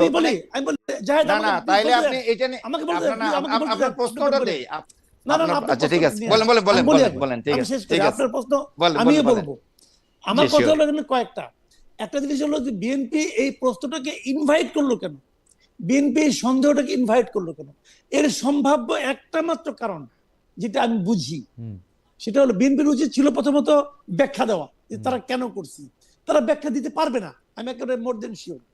আচ্ছা, এখন সম্ভাব্য একটাই মাত্র কারণ হতে পারে যে বাইরের চাপ, কোনো একটা চাপ, কোনো একটা গোষ্ঠীর চাপ, কোনো একটা দেশের চাপ, যে চাপের কারণে তারা এটা দিচ্ছে। সেই চাপটা হয়তো তাকে দেওয়ানো হয়েছে, হইতে পারে কিছু একটা। যদি সেটা হয়, তাহলে এই দেশের একজন নাগরিক হিসাবে আমি ভয়ঙ্কর বিপদে আছি বলে মনে করি। কারণ আমার সরকার প্রধান, আমার সরকার বাইরের একটা চাপ দ্বারা এত নিয়ন্ত্রিত হবে, এটা তো আমি ভাবতে চাই না। আমার বক্তব্য এখানে, কারণ বিএনপি নিজেও জানে এটা একটা সুইসাইডাল ডিসিশন, কিন্তু বিএনপি সেই ডিসিশনটা নিয়েছে এবং মানে আমি তো বলবো নির্লজ্জের মতো নিয়েছি। আমরা পরবর্তী প্রসঙ্গে যাই জাহিদ ভাই। এই প্রসঙ্গটা জাহিদ ভাই আমি কামাল ভাইকে দিয়ে শুরু করতে চাই, আপনাকে এর ইয়া করতে চাই, কারণ প্রসঙ্গটা এরকম যে আমরা দেখেছি যে ইরান আক্রান্ত হয়েছে, ইরানের সুপ্রিম লিডার সহ ইরানের বহু সামরিক নেতৃবৃন্দ বা যারা নেতৃত্ব দিয়েছেন তাদের সবাইকে মারা হয়েছে, সবাই এখানে নিহত হয়েছেন। মার্কিন যুক্তরাষ্ট্র বলছে যে এইটা আসলে একটা নেসেসারি এভিল, আমাদের এই কাজ করতেই হইতো, এটা আমাদের জন্য, এবং ইসরায়েলের সাথে মিলে আমরা এটা করেছি। ইরান তার পাল্টা জবাব হিসেবে মধ্যপ্রাচ্যে বিভিন্ন জায়গায় থাকা যেটা হচ্ছে যে বেজ, ইউএস বেজ বলে বিভিন্ন জায়গায় তারা আক্রমণ করেছে, বিভিন্ন কি পয়েন্টটা তারা আক্রমণ করেছে। বাংলাদেশ সরকারের ন্যাচারালি কিছু একটা প্রতিক্রিয়া দেখাতে হয়েছে, তারা একটা প্রতিক্রিয়া দেখিয়েছে। সেই প্রতিক্রিয়াটা আমরা জানি, প্রথমে তারা দুঃখ প্রকাশ করেছে, তারপর আবার এটার জন্য আবার দুঃখ প্রকাশ করেছে, একবার ইরানের পক্ষে গেছে, একবার ইরানের বিপক্ষে গেছে। কিন্তু আসলে বাংলাদেশ সরকারের জন্য প্রপার পলিসি কি হতে পারতো? কামাল ভাই আপনি কি মনে করেন? জাহেদ ভাই আপনি কি মনে করেন? আমি কামাল ভাই কিন্তু শুরু করতে চাই, কারণ সেইখানে হচ্ছে যে মানে আমরা এমন একটা অবস্থায় আছি, ইরান ক্ষতিগ্রস্ত করেছে কাতার, দুবাই, সৌদি আরব, ওমান, বাহরাইনের কিছু অংশকে, যেখানে আমাদের শত শত লক্ষ লক্ষ লোক এখানে কাজ করতেছে। সেখানে আবার ইরানের উপরে হামলাটাকেও আমরা আসলে ভালো চোখে দেখতে পারতেছি না। আমরা আসলে পররাষ্ট্র মানে আমার নুরুল কবির ভাইয়ের কথা মনে হচ্ছে, নুরুল কবির ভাই বলতেছেন যে এরকম একটা স্পষ্ট অবস্থান নিচ্ছে না, নাম নিচ্ছে না, কিন্তু আসলে আমরা কি করতে পারতাম? এই অবস্থানটা আমাদের কি হইতে পারতো? কামাল ভাই যদি একটু বলেন। দেখেন, আমরা মানে বৈশ্বিকভাবে যদি বিবেচনা করি, আমরা যে অবস্থানে আছি, এই অবস্থানে কিন্তু আমাদের এর চেয়ে ভালো কিছু করার কোনো সুযোগও ছিল না। কারণ আমরা প্রথমত কি দেখব? আমরা প্রথমত দেখব যে আমার দেশের নাগরিক যারা আছেন, যারা বিদেশে আছেন, তাদের নিরাপত্তাটা, এটা পৃথিবীর সব দেশের জন্য এটাই একদম প্রাথমিক চিন্তা, যে আমার নাগরিকের কি হবে। এবং সেই চিন্তার কথা যদি আপনি ভাবেন তাহলে এটাই। আচ্ছা, ধরে নেন আমি তেহরানের পক্ষে, আমি ইরানের পক্ষে অনেক বক্তব্য দিলাম, তাতে কি আমার দেশের নাগরিক বলেন ওখানে যারা আছে অথবা যারা আমার দেশে আছে, ওদের জন্য কি কোনো সুবিধা হবে? হতে তো পারবে না। এখন আপনি বলবেন তাহলে কি মানবিকতা বলতে কিছু নাই? হ্যাঁ আছে। কারণ মানবিকতা করতে গিয়ে আমি যদি এখানে আমেরিকা যে কাজটা করছি, গুরুতর অন্যায় করছি, এবং এটা কোনো রকম মানে সভ্যতার কোনো বিচারেই এটাকে গ্রহণযোগ্য বলা যায় না, যে কাজগুলি ট্রাম্প করছেন। এবং ট্রাম্পের এই কাজের সমালোচনা তো ট্রাম্পের দেশের লোকই করতেছে এখন, তাই না? তো সেক্ষেত্রে আমাকে তো তাকে সমর্থন করার কোনো সুযোগই নাই। কিন্তু তারপরও আমি কি করতে পারতাম? এবং আমি মনে করি আমার দেশের সরকার যেটা করছে, যে প্রতিক্রিয়া দেখাইছে, এর চেয়ে অন্য কোনো প্রতিক্রিয়া দেখানোর কোনো সুযোগ আমাদের ছিল বলে আমি মনে করি না। জাহেদ ভাই কি মনে করেন? আমরা কামাল ভাইকে শুনলাম, সরকারের আমার মনে হয় সরকার কামাল ভাইয়ের কথা খুব একটা ডিসএগ্রি করার তেমন কিছু নাই। উনি যতটুকু বলছেন এটা আমি এগ্রি করি, কিন্তু একটা জায়গায় আমি মনে করি যে প্রথম দিনে সরকারের যে প্রতিক্রিয়াটি ছিল এটা আমার কাছে সঠিক মনে হয়নি। যে প্রথম দিন সরকার একতরফা একটা প্রতিক্রিয়া দেখিয়েছিল, পরের দিন এসে তারা এটা কারেকশন করে, সেটা চাপের কারণেই হোক, বাস্তবতার কারণেই হোক, যেটা করেছে এইটা হতে পারে। আসলে বাংলাদেশের খুব একটা কিছু করার নাই এখন। ওয়ার্ল্ড অর্ডারের যে অবস্থায় এসে দাঁড়িয়েছে এবং যা হচ্ছে, যা আমরা দেখছি, এটা ওই মানবিকতার কথা বলেন, আন্তর্জাতিক আইন বলেন, আর আমার কাছে তো ওই আন্তর্জাতিক আইন টাইন আর এখন রাখার কোনো প্রয়োজন আছে বলে মনে হচ্ছে না। এরকম একটা পর্যায়ে এইটা এমন একটা জায়গায় গেছে, এটা নিয়ে আসলে আলোচনার বাইরে চলে গেছে। আর বাংলাদেশের পক্ষে কি বা করার আছে? বাংলাদেশের মতো একটা দেশে তেমন কিছু করার নেই। তো বাংলাদেশ যথার্থভাবে, আমি যতটুকু জানি, ভেরি ফার্স্ট ডেতেই ইরানে যে 300-র মতো স্টুডেন্ট বাংলাদেশের ছিল রেজিস্টার, যেটা বাংলাদেশ গভর্নমেন্টের কাছে যাদের ডকুমেন্ট আছে, এরকম 300 স্টুডেন্ট ছিল, ভেরি ফার্স্ট ডেতেই তাদেরকে বর্ডার দিয়ে, স্থল বর্ডার দিয়ে বের করে আনার চেষ্টা বাংলাদেশ করেছে। এখন পর্যন্ত এটা সাকসেসফুল হয় নাই, বাট তারা মানে বর্ডারে নিয়ে আসছে এবং কিছু লোককে ইতিমধ্যে স্টুডেন্টদেরকে পার করে নিয়ে আসছে। কিংবা মিডল ইস্টে যারা আছে আটকা পড়েছিল, কিছু প্লেন, আমাদের ইউএস বাংলার প্লেন এখানে যাতায়াত করে কিছু লোককে ইভোকেট করে নিয়ে আসছে। তারপরেও রিস্ক আছে এখানে। আপনি লক্ষ লক্ষ লোক, বাংলাদেশে সৌদি আরবে 15 লাখ লোক আছে, আপনি কয়জনকে আনবেন, কি করবেন? এটা তেমন একটা কিছু করার নাই। তবে তাদের নিরাপত্তার বিষয়টি, আমার নাগরিকের নিরাপত্তার বিষয়টি টপ প্রায়োরিটি থাকা উচিত। তারপরে তো অবশ্যই মানবতার বিষয় আছে, অবশ্যই ধর্মীয় অবস্থান থেকে একটা বক্তব্য দেওয়ার বিষয় আছে, এগুলো তো হতেই পারে। জাহিদ ভাই, একটু মিডিয়ার কথায় আসি।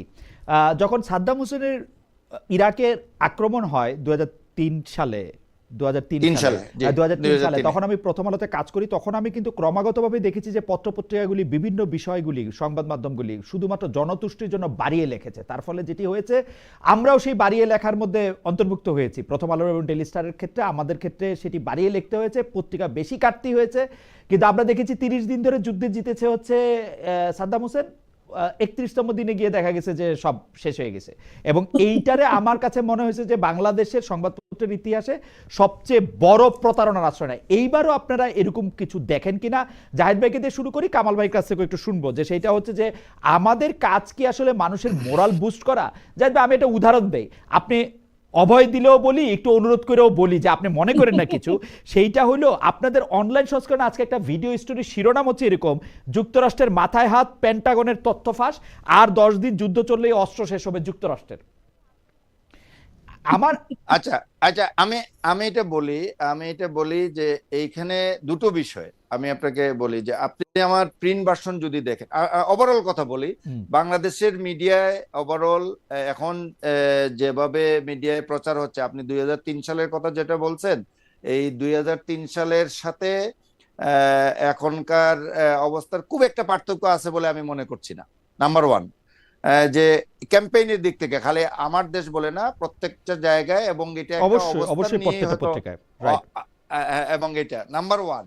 নাম্বার টু, আপনি স্পেসিফিক যেটা বলছেন আজকে, এটা কিন্তু একটা আমেরিকান ইয়ের স্টেটমেন্ট তাদের ইন্টারনাল ইয়েতে, এবং এটা আমি সোর্সটা এই মুহূর্তে মনে করতে পারছি না, বাট এটা একটা ডিপেন্ডেবল সোর্সে কিন্তু তাদের ওই যে ইয়ের হেয়ারিং ছিল, সিনেট কমিটির হেয়ারিং এ এই কোয়েশ্চনটা কোনো একটা পর্যায়ে, কোনো একটা কমিটিতে, অনেকগুলো কমিটিতে তো হেয়ারিং হয়েছে, মার্কো রুবিওর হেয়ারিং হয়েছে সিনেট কমিটিতে, এর বাইরে আলাদা ফরেন অ্যাফেয়ার্স কমিটিতে হয়েছে, বিভিন্ন জায়গায় কোনো একটা কমিটির ইন্টারনাল সোর্সের নিউজ বলে এটা প্রচার হয়েছে। আমি মনে করছি না যে এটা বানিয়ে দিয়ে আমরা কোনো একটা ইয়েতে করছি। আর এখানে একটা জিনিস আপনাকে বলি, যেটা আমরা ইন্ডিয়া এবং পাকিস্তান ওয়ারের সময় এরকম আমাদের একটা ভিডিওতে এরকম একটা মিস্টেক বলবো আমি হয়েছিল, যে বিভিন্ন সোর্স থেকে নিউজগুলো, আমরা যেমন এএফপি সাবস্ক্রাইব করি, এএফপি নিউজটা, আমরা আল জাজিরা কিন্তু সাবস্ক্রাইব করি না, বাট আল জাজিরা একটা বেটার, এখন সবচেয়ে ভালো সোর্স হিসাবে বাংলাদেশের পত্রপত্রিকাগুলো এটা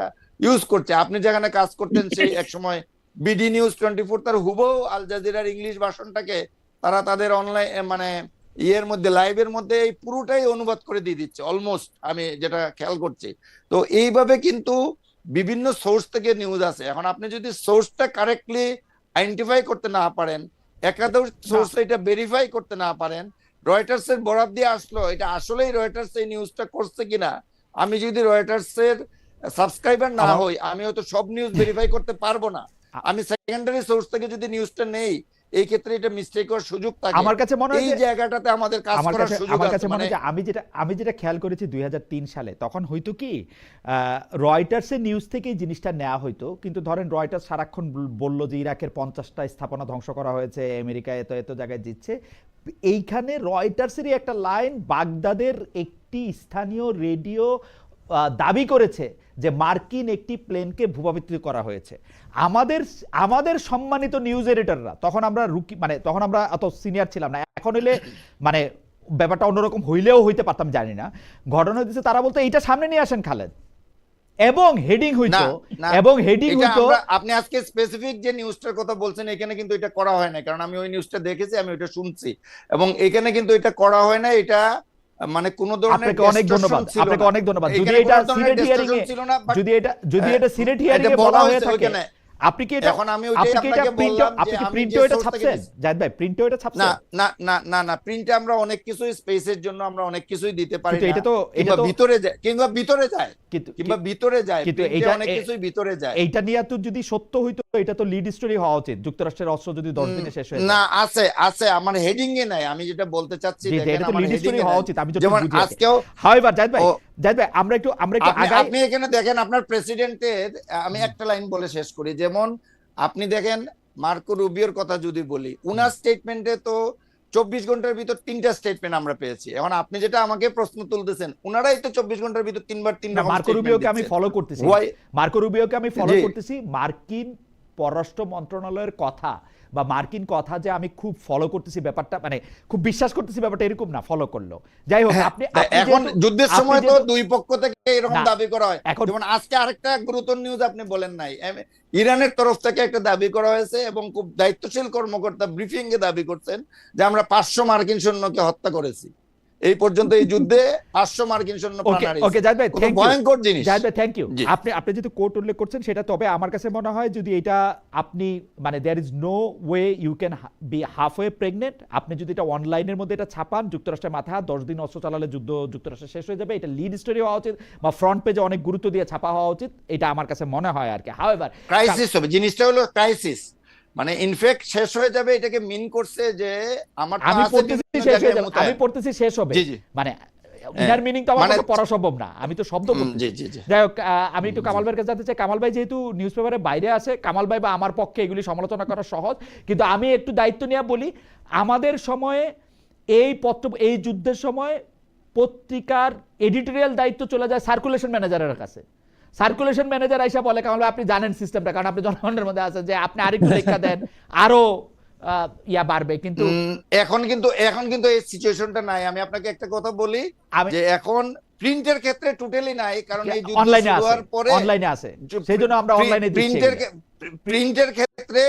প্রিন্টের ক্ষেত্রে যুদ্ধ শুরু হওয়ার আগে যে সার্কুলেশন ছিল আমার পত্রিকার, যুদ্ধ শুরু হওয়ার পরে একই সার্কুলেশন আছে, আমি জেনে শুনে বলছি। মিডিয়াম বদলাইছে, এবং মিডিয়াম বদলাইছে, আমি সার্কুলেশন অনলাইনেও নাই, সার্কুলেশন সরি, এখন অনলাইন এডিটর ঠিক করে দিচ্ছে জিনিস। কারণ ভাই আপনার কাছে একটু শুনছেন। জি, আসলে সমস্যাটা হলো কি জানেন, আমরা মিডিয়াতে, আমি গত 3-4 বছর ধরে আমি কোনো শক্ত চাকরিতে নাই, এবং যখন ছিলাম আমি সর্বশেষ পর্যন্ত, তখন আমি দেখতাম যে এই টেলিভিশন এবং অনলাইন গুলো আসার কারণে, টেলিভিশনে স্ক্রল দিতে এবং অনলাইনের কারণে এক ধরনের আনহেলদি কম্পিটিশন সবার মধ্যে আছে। এক্স্যাক্টলি একদম। এবং এই কম্পিটিশনটা কিন্তু আসলে প্রকৃত জার্নালিজমকে নষ্ট করে দিচ্ছে, ধ্বংস করে দিচ্ছে। আমি এখন মনে করেন আপনার এই অনুষ্ঠান ইউটিউবে যাচ্ছে, আমিও ইউটিউবের সঙ্গে কাজ করি, ওখানে দেখবেন আপনার ক্লিক বেট তো আছেই, মানে ভেতরের সঙ্গে উপরে শিরোনামে কোনো মিলই নাই, দিচ্ছে মানুষকে আকৃষ্ট করার জন্য। এগুলো আসলে লং রানে খুব একটা কার্যকর হয় বলে আমার কাছে মনে হয় না। সাময়িক একটা কিছু হয়, কিন্তু এখন এটা হয় কি কারণে, এটা ওই যে বললাম যে একটা আনহেলদি বলে আর যাই বলি, একজনের কম্পিটিশন তো আছে, মালিক পক্ষ আছে, তারাও বলে যে ওরা দেখেন এত কিছু করতে, ওরা এরকম লিখলো, আপনি লিখলেন না। যে উদাহরণটা আপনি দিলেন যে 30 দিন ইরাক জিতছে, 31 দিন জানলাম যে না, ইরাক তো নাই। ইরাক কিন্তু হারতে শুরু করে না, একবারে হেরে যায়। তো এখন এখানেও যত কিছু আপনি বলেন, এটা তো একটা অসম যুদ্ধ, অন্যায়, অসম এবং অসম্ভব যুদ্ধ, মানে এই যুদ্ধটা চাপিয়ে দেওয়া হয়েছে আসলে ইরানের উপরে, মানে এটা তাকে চাপাই দেওয়া হয়েছে। ইরান তার সামর্থ্য অনুযায়ী চেষ্টা করতেছে ফেরানোর জন্য, এবং ইরানের স্ট্র্যাটেজি অন্যরকম। না কামাল ভাই, আমি কোথায় আপনি একটু দৃষ্টি আকর্ষণ করতে চাই, আমি বাংলাদেশের মিডিয়াতে দেখি একটা জনতুষ্টিমূলক সাংবাদিকতা করার আগ্রহ, সেটা আমি যতদিন বাংলাদেশের মিডিয়াতে কাজ করছি সেই সময় আমরা দেখছি। যেমন দেখেন, যখন ইফটিজিং নিয়ে কথা হয়, সারা বাংলাদেশে শুধু ইফটিজিং নিয়ে কথা হয়। যখন এখানের মধ্যে থেকে কি সড়ক দুর্ঘটনা নিয়ে কথা হয়, আপনি দেখবেন খালি সড়ক দুর্ঘটনা নিয়ে কথা হয়। মানে এই যে জনদুষ্টিমূলক যেই কথাটা মুখের সামনে মানুষের আছে, মানে যেটা চলতেছে, ওইটারে যে খবর বানায়, আমরা সাংবাদিকরা কেমনে পরে আবার বলবো যে না আমাদের কথা তোমরা বিশ্বাস করো? আমি আমার একটা অভিজ্ঞতার কথা বলি। আমি তো জীবনে মানে বিভিন্ন ধরনের মিডিয়ায় চাকরি করেছি, মানে প্রিন্ট মিডিয়ায় করেছি, উইকলিতে করেছি, ডেইলিতে করেছি, ইলেকট্রনিক মিডিয়ায় করেছি, অনলাইন মিডিয়াতে করেছি, সবগুলোতে করেছি। আমার দেশের শুরুতে আমার সহকর্মী ছিলেন, জাহিদের সহকর্মীও ছিলাম, ওখান থেকে অনেক কিছু শিখেছি। হ্যাঁ, কিন্তু আমার কাছে কিছু জানেন কি, আমি এইচএল মিটিং এ দেখেছি যে একটা থিওরি তারা সবাই বলে আর কি, আপনি কি লিখলেন, আপনি কি জানেন সেটা ইম্পর্টেন্ট না। ইম্পর্টেন্ট হলো আপনার পাঠক কি জানে। আপনার পাঠক যদি মনে করে যে সে যা বিশ্বাস করে ওই বিশ্বাসের কথাই আপনি এখানে তুলে ধরলেন, তাহলে আপনার পত্রিকাটা চলবে। দেখেন কি ভয়ঙ্কর, মানে কি ভয়ঙ্কর একটা দৃষ্টিভঙ্গি। কিন্তু আজকে না, এটা আজকে থেকে 20 বছর আগে, 30 বছর আগে আমি এই প্র্যাকটিসটা দেখেছি। এই যে আমাদের এইচএল মিটিং এ আমাদের এডিটররা এই ধরনের কথাগুলো বলতেন যে আপনি পাঠক কি জানতে চায়, পাঠক কি শুনতে চায়, হুম, পাঠক কি পড়তে চায়, হুম, আপনি তার রিফ্লেকশন আপনার লেখায় হুম। এবং পত্রিকার পৃষ্ঠায় আপনি এই- তুলে এই- ধরেন, এই- এই জন্যই তাহলে তো আপনার এই পত্রিকা জন্যই তো চলবে। সাংবাদিকতা এখন এমন হয়েছে। এটা তো তো ভাবেন একদিনে এবার, হয় নাই, এটা তো একদিনে হয় একদিনে নাই, হয় নাই, এটা তো একদিনে হয় নাই, এটা অনেকদিন। এমনই হয়েছে। এবং আমাদের যারা ওস্তাদরা আছে, আমাদের যারা মানে যারা এগুলি বলছে, তাদের সবার বিচার হইতে হবে কিন্তু। মানে আমি কইতেছি না আদালতে গিয়ে বিচার হইব, জেল হইব, জরিমানা হইব, তাদের তাদের না, তাদেরকে কিন্তু ক্রিটিক্যালি দেখতে হবে।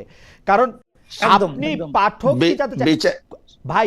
শেষ কোনোদিনই তো বিচারে তো কোনোদিনই তো পাঠকই আপনার পাঠকই জাজ করবে। পাঠক যদি এই না, জাতীয় পাঠকের পত্রিকাগুলোকে রিজেক্ট করে, রিজেক্ট করে, ভাই আমি একটা কথা বলি বিনয়ের দেখেন, সঙ্গে, আপনারা দুজন মুরব্বী, পাঠকের জাজমেন্ট সাংবাদিক ফলো করবে না।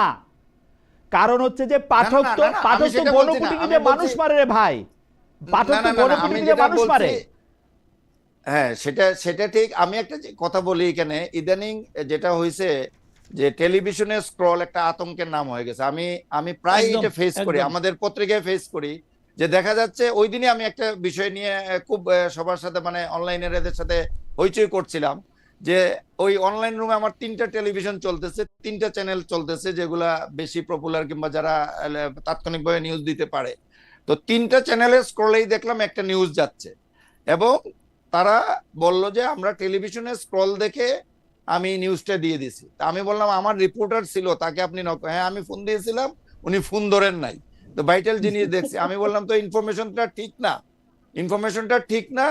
এবং আমি বললাম যে আমি খোঁজ নিছি, জাহিদ ভাই, আমি একটা কথা বলি, জাহিদ ভাই আমি একটা কথা বলি, তো তখন জাহিদ ভাই নিউজ তো আমিও চালাইছি, আমি বলি, এক ঘন্টার যে ভিতর তারা হচ্ছে চলে অন্য গেছে, এক ঘন্টার টেলিভিশনের, যে হচ্ছে অন্য টেলিভিশনে স্ক্রল দেখে নিউজ দেয়, তার ওই নিউজ ডেস্কে বসার কোনো যোগ্যতা নাই। কোনো এর জন্য এক্স্যাক্টলি। The তো first thing, এখন এক first thing ঘন্টা নিউজ পরে ম্যানেজারের তারা যেটা স্ক্রল করা থেকে উচিত, সরাই ফার্স্ট দিছে। থিং নিউজ ম্যানেজারের যেটা করা উচিত, head must be role. First thing এটা এইটা যেটা করা একটা উচিত। জিনিস শুনেন, আমি এখনো আপনি দায়িত্ব দেখেন নেওয়া বলি, আব্দুর রাজ্জাক ইন্ডিপেন্ডেন্ট সাহেব, টেলিভিশনে আব্দুর বিডি রাজ্জাক নিউজে, সাহেব কয়বার আমি বলি মারছে? বিডি নিউজে, ইন্ডিপেন্ডেন্ট টেলিভিশনে আমি কাজ করছি, বিডি নিউজের নিউজ এডিটর ছিলাম, ইন্ডিপেন্ডেন্ট টেলিভিশনে হেড অফ নিউজ ছিলাম, এক্সিকিউটিভ এডিটর ছিলাম। একজন যদি এরকম একটা জিনিস জীবনে করছে, তার মিনিমাম শাস্তি হয়েছে 7 দিন, আর সেই ডেস্কে সে আর জীবনে বসবে না 7 দিন। হাউএভার আমি আমি আমি একটু আপনার কথা আসি জাহিদ ভাই। আপনি একটা টক শোতে বলছেন, আচ্ছা আপনার কথা বলার আগে আমি একটু মানে কি বলে আমাদের দর্শকদের কাছে জানতে চাইছিলাম যে কূটনৈতিকভাবে ইরান সংকটের সমাধানের জন্য যুক্তরাষ্ট্রের প্রতি আহ্বান জানিয়েছে বাংলাদেশ। প্রিয় দর্শক, আলোচনার মাধ্যমে এই সংকট সমাধানে আর কোনো সুযোগ আছে বলে মনে করেন কিনা?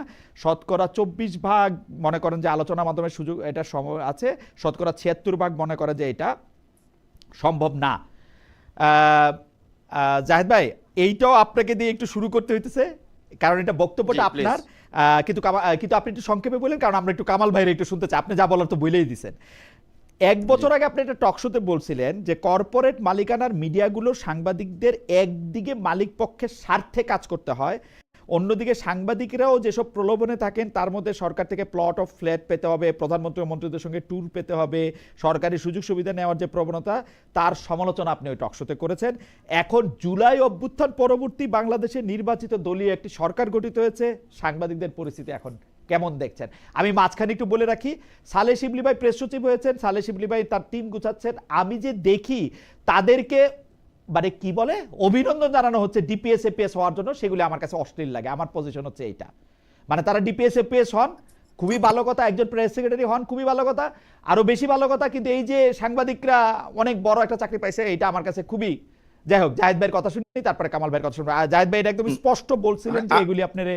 জি জাহিদ ভাই। আপনি কোন জায়গা থেকে কোট করছেন জানি না, আমি অনেক জায়গায় কথা বলি, অনেক কিছু বলি, যদি জি। আমি কতটুকু বলছি কি বলছি আমি মনে করতে পারছি না। বাট আমি যদি এইটা এই বক্তব্যকে সমর্থন করি, আমি এই বক্তব্যটাকে সমর্থন করি, এখনো করি। আমি একটু যদি বলে দেই জাহিদ ভাই, আমি আপনার কোথায় মেমোরি বলছি- রিফ্রেশ, আমি মেমোরি রিফ্রেশ করি। এটা 2025-এর 23শে ফেব্রুয়ারি আপনি বলছেন, টক শোটার নাম ছিল জিরো আওয়ার, বিষয় ছিল নতুন বাংলাদেশ ও গণমাধ্যমের ভূমিকা, দিগন্ত মিডিয়া আচ্ছা, কর্পোরেশনের বুঝতে পারছি। চেয়ারম্যান শিব্বির মাহমুদ এবং দৈনিক জি, জি। আমাদের সংবাদপত্রের আচ্ছা, ব্যবস্থাপনা বুঝতে পারছি, সম্পাদক জাহিদ চৌধুরী ছিলেন। বুঝতে পারছি। হ্যাঁ জি। হ্যাঁ, এটা আমি বলছি যে আমি এটারে ওন করি এখনো। জি। এই জাতীয় বক্তব্য, এই কথাকে আপনি তো রেফারেন্স দিলেন, এটা ভালো। জি। ওই টক শোতে আমি ছিলাম, আমার মনে আছে যে জি। ওইরকম একটা আলোচনা ছিল। তো আমি এটাকে এখনো তাই মনে করি যে আসলে আমাদের সাংবাদিকদের আমরা নিজেরাই, আপনি জানেন কিনা জানি না, এখন এটা তো ব্যক্তিগত বিষয় এসে হয়ে যায়। আমি কিন্তু 84 সালে সাংবাদিকতা শুরু করছিলাম ইউনিভার্সিটি রিপোর্টার হিসেবে, দৈনিক বাংলাতে এই কাজটা শুরু করেছিলাম। 91 আমি স্টাফ রিপোর্টার হয়েছি, ওয়েস্ট বোর্ডে চাকরি করতাম, এবং আজকে ওই 84 হিসাব করলে কত, 42 বছর। আর যদি আমি প্রফেশন হিসাবে বলি তাহলে 36-37 বছর। আমার কিন্তু কোনো সরকারি প্লট নাই, আমার কিন্তু কোনো ফ্ল্যাট নেই, কোনো সম্পত্তি নেই। আমি আমার সারা জীবনে যদি বলেন, আমি বেগম খালেদা জিয়ার সাথে 94 সালে সাংবাদিক হিসেবে মালদ্বীপে একটা ট্যুরে গেছিলাম, আর 2003 সালে মালয়েশিয়াতে ওয়াইসি সামিট কভার করতে, আর ওইটা ছিল সার্ক সামিট কভার করতে। এই দুইটা প্রোগ্রাম ছাড়া ওইটাকে যদি বলেন যে এটাও এক ধরনের বিট করার কারণে এক ধরনের অ্যাডভান্টেজ, তো আমি তো এই অ্যাডভান্টেজের পিছনে ঘুরি নাই। আমার সাথে বিএনপি নেতাদের কি সম্পর্ক ছিল, কিংবা এর আগের দুইটা বিএনপি সরকারের মানে আমার বিয়েতে 60 জনের 40 জন মন্ত্রী উপস্থিত ছিল, যারা পরে ক্যাবিনেটে আসছিল 60 জন। আওয়ামী লীগেরও ছিল 10 জন, জাতীয় পার্টির জামাতেরও লোকজন ছিল, সেটা অন্য জিনিস। আমি প্রফেশনাল অবস্থান থেকে বলছি, এটা 99-এর ঘটনা। কিন্তু আমি প্রফেশনাল প্রয়োজনে আমি সবার সাথে সম্পর্ক রাখতাম, আমার অ্যাক্সেস ছিল, কিন্তু এর বাইরে কখনো কোথাও এটা করিনি। কিংবা আমার সাথে কাজ করেন এখন বেগম খালেদা জিয়ার ডেপুটি প্রেস সেক্রেটারি ছিলেন, প্রেস না আমি সেটাও বলছি যে আমার সাথে কাজ করেন বেগম খালেদা জিয়ার ডেপুটি প্রেস সেক্রেটারি ছিলেন 91-এর আমলে, এবং আবদাল ভাই, সৈয়দ আবদাল আমার সবাই চিনেন আপনারা, ওনাকে দুইবার প্রেস ক্লাবের নির্বাচিত সেক্রেটারি ছিলেন। আজকেও উনি বাসে চড়ে যাতায়াত করেন, অফিস থেকে তাকে গাড়ি দেওয়া হয় নাই, উনি এখনো বাসে করে অনেক সময় যাতায়াত করেন। অফিসের গাড়ি থাকলে কোনো সময় সিএনজিতে যান, কোনো সময় একটা মাইক্রোবাস আছে, যদি পারে তাকে দেয়।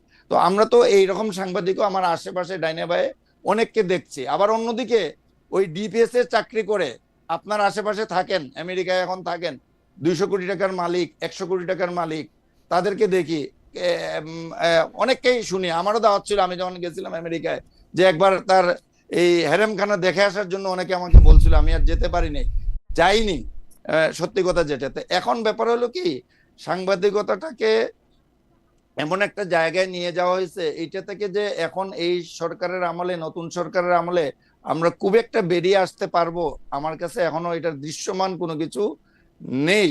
এখন সময় বলে দিবে। আপনি 15 দিন পরে একটা সরকারের ক্ষমতায় আসার 15 দিন পরে তাদেরকে নিয়ে কোনো মন্তব্য করতে চাই না, শুধু প্রফেশনাল জায়গা থেকে না, অন্য বিষয়ে মন্তব্য করতে চাই না। কিন্তু এখানকার আমাদের অবস্থানটাই আমরাই নষ্ট করি, এর কিছু সিমটম আমি ইতিমধ্যেই দেখতে পেয়েছি। আমরা সাংবাদিকরাই যেভাবে তোষামোদি করি, যেভাবে সরকারের সাইন আর্টিকেল আমি দেখছি পত্রিকার প্রথম পাতায়, তারেক রহমানকে নিয়ে একটা মেইন স্ট্রিম পত্রিকা, আমি নাম বললাম না, তার ব্যক্তির নামটাও বললাম না, আমি যে সাইন আর্টিকেল দেখেছি 5 পেজে লেখা হয়েছে, উনারাই এখন থেকে 10 বছর আগে কি লিখছিলেন, আজকে আবার কি লিখছেন, কেন লিখছেন, আমি আসলে খুবই হতাশ হই। মানে আমাদের এই প্রফেশনটাকে, আপনাকে ধন্যবাদ, খুবই ভীত। জাহিদ ভাই আপনাকে ধন্যবাদ। কামাল ভাইয়ের কাছে একটু শুনবো, তার আগে আমি একটু মানে আমার যেহেতু চারিদিকে একটু খেয়াল করতে হয়, এবং মাঝে মাঝে আমার সুযোগ হয় মানে শিক্ষার্থীদের সাথে কথা বলারও, তো আমি খুবই অবাক হইলাম যে আমাদের এটা মেইন স্ট্রিম টেলিভিশন এই রিপোর্ট করছে যে তারেক রহমানের প্লেনটা কিভাবে আসছে সেটা জানতে ক্লিক করুন।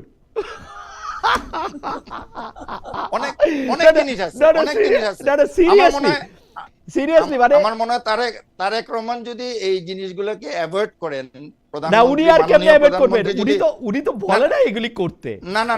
না এই যারা এই তোষামোদকারী, যারা এই রকম আচরণ করে, তারা যদি ভবিষ্যতে উনার সামনে গিয়ে করে এবং উনি যদি এটাকে অ্যাভয়েড করতে পারেন, তাহলে উনি বেঁচে যাবেন। আর যদি অ্যাভয়েড না করে আবারও আমাদের সহকর্মীদের পড়ে যান। আমি বলি তোষামত যদি করে, উনি অ্যালাউ করলেও এতেও কোনো সমস্যা নাই। সমস্যা কোথায় জানেন? সমস্যা হইলো ওই তোষামত করার জন্য উনার যদি 100, 200, 500 কোটি টাকার সুবিধা হয়, যেটা আমরা আগে দেখছি, ওই সুবিধাটা দেওয়া বন্ধ করে দেন, তোষামত আপনিই বন্ধ হবে আমার মনে হয়। কামালের কাছে একটু শুনি, সুবিধা না দিলেই হইলো, অর্থনৈতিক সুবিধা না দিলেই হইলো। কামাল ভাই আপনার কাছে একটু শুনি যে আপনার কাছে কি মনে হচ্ছে, মানে এখন পর্যন্ত প্রেস উইং? না, এখন পর্যন্ত আমি কোনো চেঞ্জ দেখছি না। আগে যেমনটি ছিল আমি সেই ধারায় দেখছি। এবং জাহিদ চৌধুরীর যে বক্তব্যটা প্রথমে আপনি বললেন, পুরনো একটা বক্তব্য, জাহিদ তো নিজেও বললেন যে উনি এখনো ওটাতে স্ট্যান্ড করেন, এবং আমি জাহিদ চৌধুরীর বক্তব্যের সঙ্গে কিন্তু একমত। আসলে কিন্তু হচ্ছেও তাই, এবং এটা কিন্তু একটা সর্বব্যাপী একটা রূপ ধারণ করেছে। 1 নম্বর কথা হলো, আমাদের দেশের যে মিডিয়াগুলো আছে, যে কোনো মিডিয়াই বলেন না কেন, সবগুলো মিডিয়া মালিকের অন্য ব্যবসা আছে।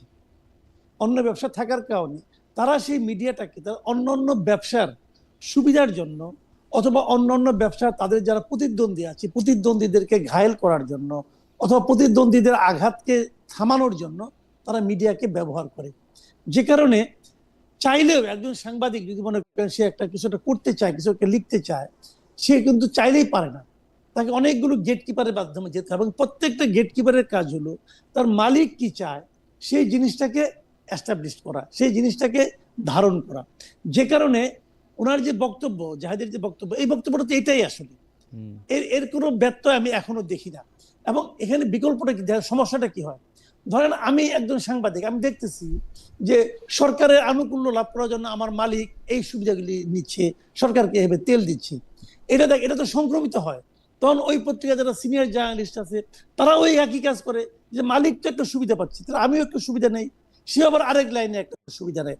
এবং তারপরে যারা আছে তারা তখন সবাই যার যার অবস্থানে থেকে যে যেভাবে পারে সুবিধা নেওয়ার একটা কম্পিটিশনে নেমে যায়, কারণ তারা দেখেছে যারা সুবিধা না নেয় তারা খুব ভালো থাকে না, তারা ওটাই করে এবং এটা চলতেই থাকবে। আমি এই জন্যই বলি, জানেন মাঝে মাঝে আমি যেমন আপনাদের দুজনকে আমি একটা কথা বলি, দেখেন একজন লোক যখন ক্রিকেট খেলে অথবা আপনার সন্তান যদি ক্রিকেট খেলা শিখতে চায়, আপনি তার সামনে কিন্তু একটা আইডল দাঁড় করাই দেন, যে তুমি টেন্ডুলকারের মতো হও, তুমি বিরাট কোহলির মতো হও, তুমি সাকিব আল হাসানের মতো হও, বলেন কিন্তু যে ওই প্লেয়ারের মতো হওয়ার চেষ্টা করো। আপনার সন্তান যদি সাংবাদিক হতে চায় বাংলাদেশি, আপনি বাংলাদেশের একটা আইডল খুঁজে বের করতে পারবেন না এখন।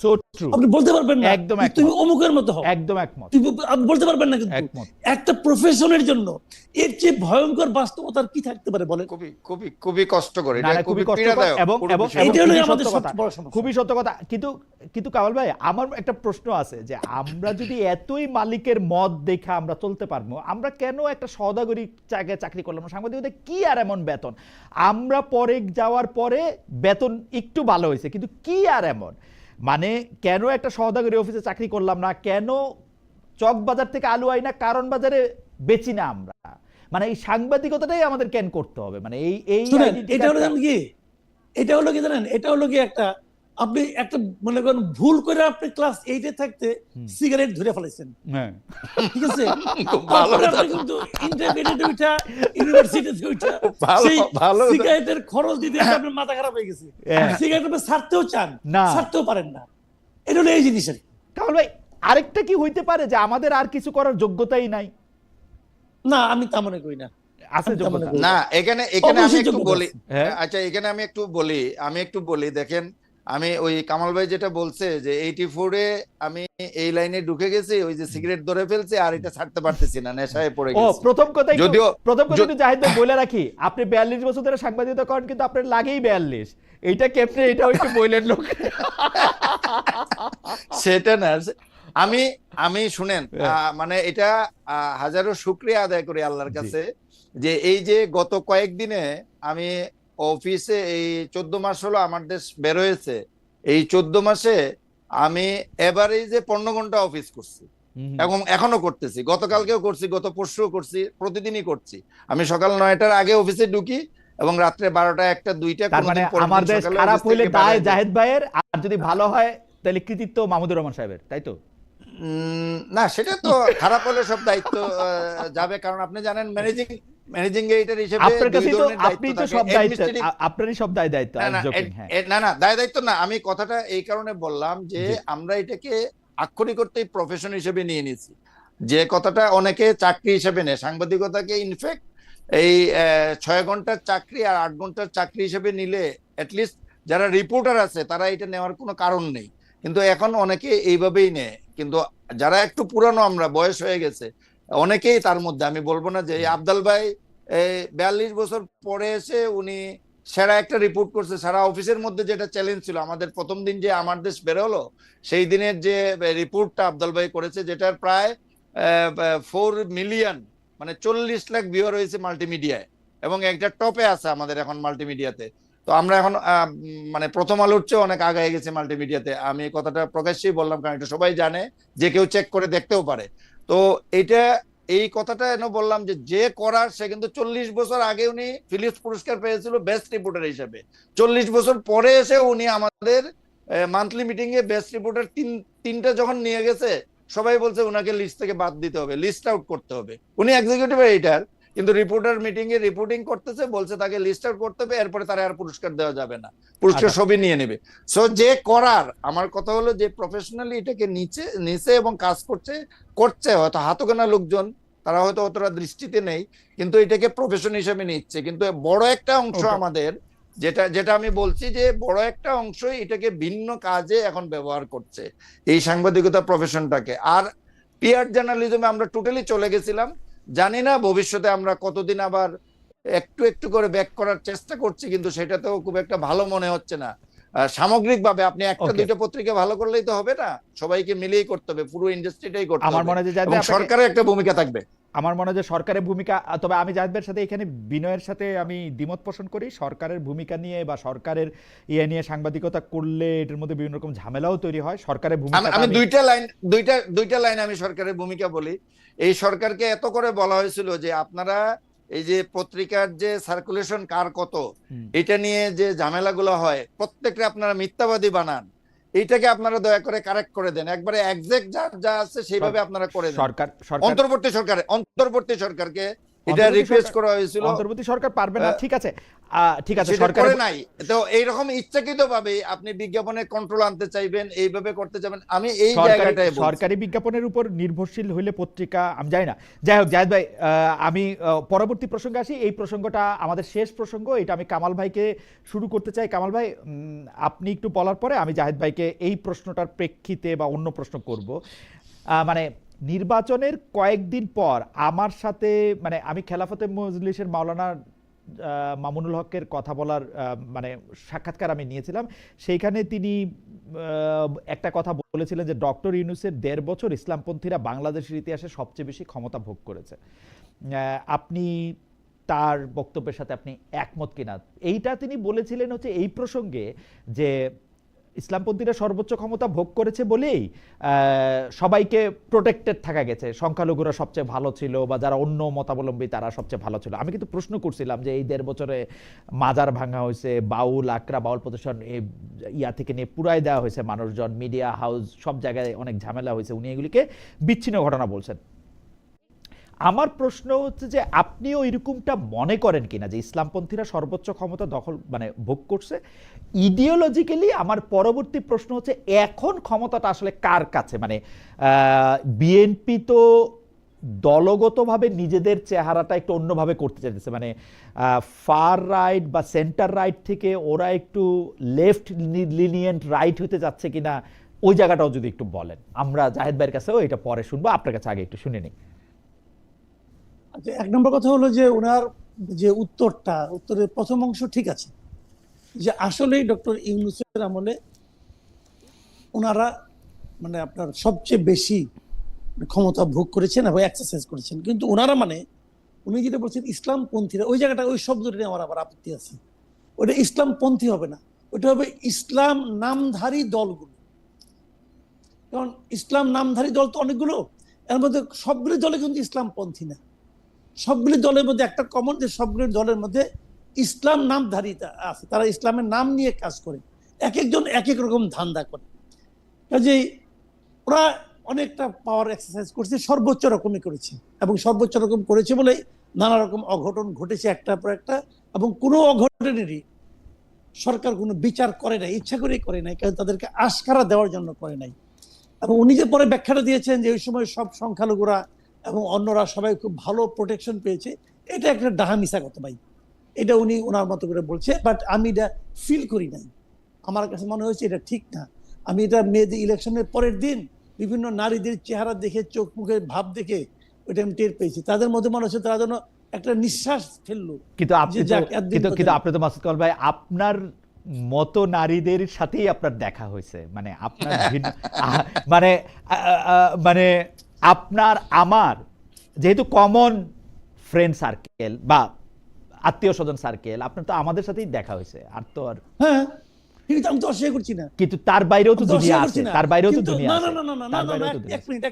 এক মিনিট শুনেন, এখানে কিন্তু আপনার পার্থক্যটা বুঝতে হবে যে সরকারে যেই থাকুক না কেন, তার দায়িত্ব হচ্ছে যে কেবল এক ধরনের মানুষের মধ্যে আতঙ্ক তৈরি না করা, মানে এক ধরনের মানুষ আতঙ্কিত হবে, সেটা সরকারের কাজ না তো।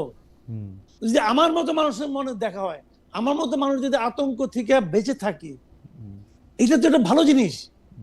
আমি ধরেন আপনি ইসলামপন্থী আছে, আর ইসলামপন্থীদের আমলে হিন্দুরা যদি আতঙ্কে থাকে, আমি যদি বলি যে আমার সঙ্গে হিন্দুরই দেখা হয়েছে, বা এই হিন্দুরাও আতঙ্কে থাকতে পারবে না, এটাই হলো একটা সরকারি চরিত্র হওয়া উচিত।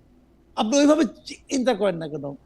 তো এতে কোনো সমস্যা নাই। কিন্তু না এটা এরকম না তো কামাল ভাই, এটা এরকম না তো কামাল ভাই, এটা এরকম না তো বিএনপি আছে, কামাল ভাই, এটা এরকম না তো যে আপনি যারা দেখতে পারেন না তার চলনটা আপনার বাঁকা মনে হচ্ছে, ওরকম না তো? বাবা কেমন হচ্ছে না তো, আমি তা বলছি না।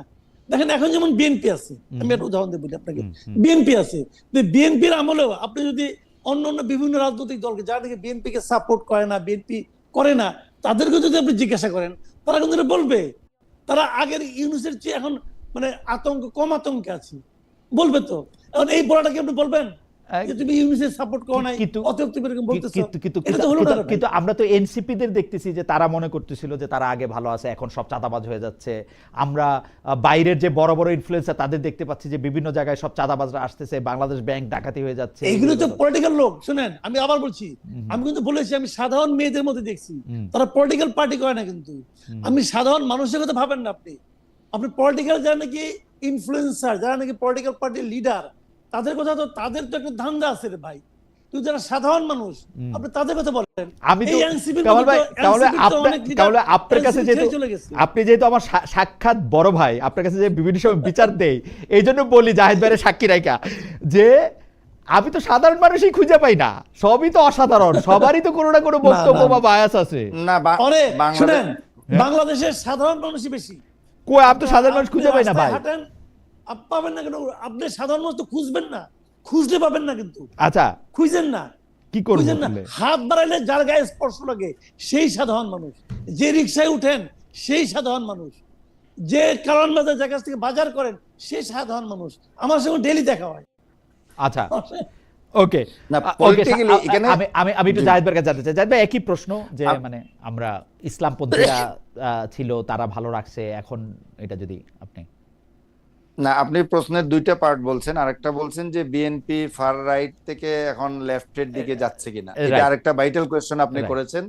আর ওইটা তো কামাল ভাই একটা এক্সপ্লেনেশন দিয়েছেন। এখানে আমি একটু বলতে চাই, যেটা হলো যে দেখেন আওয়ামী লীগের এই 15-15.5 বছরের শাসনামল কিংবা 111-এর সরকার দলের 17 বছরের এই শাসনামলে যেভাবে বিভিন্ন সময়ে বহু লোকের উপর যারা ইসলামপন্থী বলে, জঙ্গি বলে, আলেম বলে, তাদের উপর যে একটা নির্যাতন করা হয়েছিল, টর্চার করা হয়েছিল, এবং অনেক ক্ষেত্রে এটা অন্যায়ভাবে, এবং আপনাকে পছন্দ হয় না।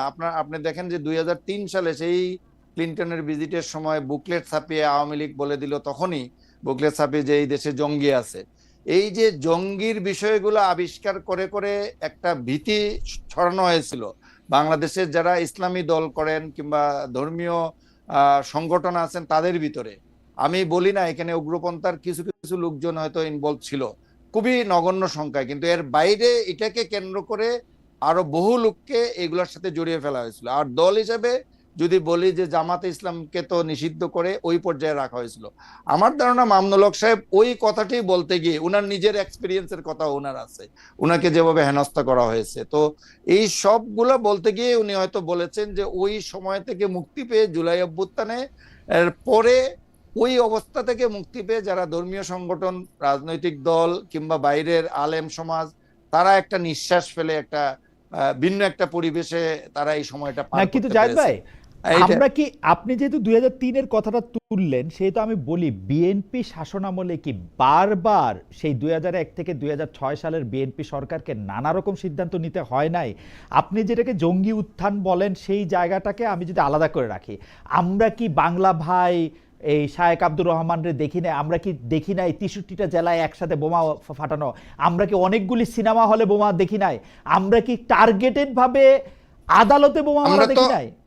মানে বিএনপি আমলে, আমি 2001 থেকে 2006 বলতেছি, আমি খুব ক্যাটাগরিক্যালি বলছি যে অবশ্যই আমরা ঘটনাগুলো দেখেছি, কিন্তু এই ঘটনাগুলোর পিছনে কারা জড়িত? যে সরকারে থাকে সে কি কখনো এই ঘটনা ঘটায়? না না, সেই জন্যই ঘটাতে তো পারে? সেই জন্যই তো এই আমি সেটাই বলতেছি, আর এবং সেই তারা তো জন্যই তো অ্যাকশন সেই নিয়েছে, জন্যই তো বাংলা ভাইকে বিএনপিকে গ্রেফতার করেছে। সেই জন্যই তো বিএনপিকে তাদের না, গ্রেফতার শুধু এটাকে করতে হয় নাই, এই জঙ্গিদের বিচারও বা করেছে। কথিত জঙ্গিদের বিরুদ্ধে বিএনপিরই প্রথম ব্যবস্থা নেওয়া হয়েছে। র‍্যাব জি। গঠনের একটা প্রাথমিক কারণও সেটা ছিল, কন্ট্রোল করা যাচ্ছিল না। না, র‍্যাব ঘটনা শুধু জঙ্গি না, যাই হোক, না, আমি এখানে শুধু জঙ্গির কথা সন্ত্রাসী বলতেছি না, কার্যক্রমটা আমি অনেক বলতেছি বেড়ে- অনেকগুলি হ্যাঁ, কারণের একটা সেটা ছিল। এবং আপনার মনে আছে এটাকে জাহিদ ভাই, আপনার আমি মনে বলছি আছে যে যে এটা আমি ওইখানে বাস্তবতার গেছিলাম, কারণে। জাহিদ ভাই আমি ওইখানে জি, জি। গেছিলাম ময়মনসিংহে যখন সিনেমা হলে বোমা মারা হইলো, একসাথে আমিও বাংলাদেশে ছিলাম, আমিও আর ছিলাম, হ্যাঁ, গেছিলাম। আমি মাঠে পরে রিপোর্টার গেছিলাম। হিসেবে আমি সেখানে গেছিলাম, সেখানে কিন্তু ঘোষণা দিয়ে বলা হয়েছে যে সিনেমা হলে যে যাবা বোম মারা হবে। হ্যাঁ, এরকম কথা আছে না, কিন্তু আমি যেটা বলছি যে আমি তো এই জন্য বললাম যে এরকম ঘটনা যে কিছু ঘটে নাই সেটা কিন্তু না, কিন্তু এইটাকে ফুলিয়ে ফাঁপিয়ে রাজনৈতিক স্বার্থ হাসিলের জন্য, ক্ষমতায় টিকে থাকার জন্য আওয়ামী লীগ এটাকে যেভাবে ব্যবহার করেছে, এটা অনেক এক্সেসিভ করেছে। আপনি এটার প্রমাণ রিসেন্টলি আমরা অনেকগুলো নিউজও করেছি, কয়েকটা ঘটনা তুলে ধরে যে কিভাবে আপনার এই জাহাজবাড়ির ঘটনাটা সাজানো হয়েছিল। এইটাকে অনেকগুলো ঘটনায় তারা এরকম করেছে। এইটা গেল একটা দিক। আরেকটা দিক আপনি যেটা বলছেন এটা নিয়ে বললাম যে বিএনপির অবস্থান ফার রাইট এবং লেফটের দিকে যাচ্ছে কিনা, এটা নিয়ে আপনি যদি সময় থাকে আমি 2-3 মিনিট সময় একটু নিতে চাই। আপনি একটা যদি হলো 2 মিনিট বলেন, 2 নির্বাচনের মিনিট আগে, বলেন, আমরা একটু কামাল ভাইকে একটু শেষে বলতে আচ্ছা, হবে 2 মিনিট। 3 মিনিট সময় দিন। আমরা নির্বাচনের আগে বিএনপি আমার মনে হয় যে এটা একটা স্ট্র্যাটেজিক অবস্থান নিয়েছিল যে তারা কোন দিকে যাবে। কারণ বিএনপির যে মূল সমর্থন দীর্ঘদিন ধরে জামাতকে সাথে নিয়েও তারা আন্দোলন করেছে, এই সেই নির্বাচন, সরকার, সবকিছুই তারা করেছে। ওইখানে বিএনপির জন্মলগ্ন থেকে এখানে একটা রাইটিস্ট গ্রুপ, রাইটিস্ট বলা হয়েছিল, একটা লেফটিস্ট বলা হয়েছিল। এটাকে সমন্বয় করে এই জিয়াউর রহমানের শাসনামল থেকে শাহজিদ যেমন ছিলেন, মশিউর রহমান জাদু মিয়াও ছিলেন, আব্দুস সাত্তারও ছিলেন, জন্মলগ্নে আপনি লেফটেন্যান্ট মুস্তাফিজ ছিলেন, বি চৌধুরী ছিলেন। এইভাবে যদি আমি একজন একজন করে ডাইনে বায়ে বলি অনেকগুলো নাম বলতে পারবো।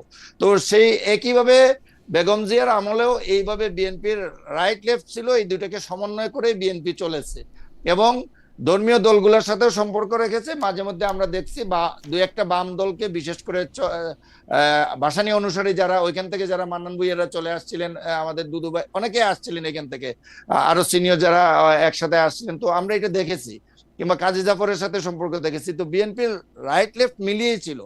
আমার যেটা মনে হয়েছে যে এই সর্বশেষ 1 সালে ক্ষমতায় আসার পর এখানে বিএনপির ভিতরে যারা সমর্থন করেন বিএনপি, এই সমর্থকদের ভিতরে একটা বড় অংশ ছিল যারা ধর্মকর্ম করে, রাইটিস্ট। আপনার সোজা কথায় বললে, এক লাইনে বললে এটাই যে রাইটিস্ট লোকদের একটা বড় অংশ বিএনপির সাথে ছিল। এইটা থেকে নির্বাচনের আগে হয়তো তারা কৌশলগত কারণে তারা এটা মনে করেছে জামাতে ইসলামী আসলে এখন আলাদা করে আমাদের নির্বাচন করতে হচ্ছে, ভিন্ন একটা প্রেক্ষাপট, সো ওই ভোটটা আমার ভাগাভাগি হয়ে যাবে। আমি অ্যান্টি ইন্ডিয়ান কথাবার্তা বিএনপির মুখে অনেক কম শুনেছি, অতীতে যেমনটা আমরা শুনতাম, নির্বাচনের আগে শুনি নাই। তারপরে ধর্মীয় বিয়েদের বিরুদ্ধে কিংবা ওই সাইডের লোকজনকে আপার হ্যান্ডে রাখতে আমরা দেখি নাই। এবং নানা কারণে, এই কারণে হয়তো রেজাল্টের দিক থেকেও বিএনপি একটা ভালো ফলাফল করেছে। যারা জামাতকে পছন্দ করে না এই পুরো ভোটটাই তাদের দিকে টানতে পেরেছে। অনেকে এই কথাও বলেন যে হিন্দু যারা ভোট দিতে গেছে, আমাদের সনাতন ধর্মীয় লোকজন তারা ভোট দিতে গেছে, যারা বলা হয়ে থাকতো যে তারা আওয়ামী লীগকে সাধারণত বেশি অংশ ভোট দিত অতীতে, তারা যে অংশটাই গেছে তারা বিএনপি কে হয়তো ভোটটা বেশি আমার মনে দিয়েছে। একটু আবার আওয়ামী সমর্থক যারা আছে, আমি শেষ করে নিচ্ছি, আওয়ামী সমর্থক যারা আছে তারাও হয়তো, যারা ভোট দিতে গেছে যে অংশই গেছে, এটা 5% হোক আর 10% হোক, তাদের 25%-এর ভিতরে এই ভোটগুলো বিএনপি ক্যাশ করেছে, তাদের বাক্সে ঢুকিয়েছে। ঢুকার পরে তারা এরকম একটা ল্যান্ডস্লাইড বিক্রি নির্বাচনে পেয়েছে। অথবা তারা হয়তো ভোট দিতেই যেত না, কিছু ভোটারকে বাড়তি নিতে পেরেছে ভোট কেন্দ্রে।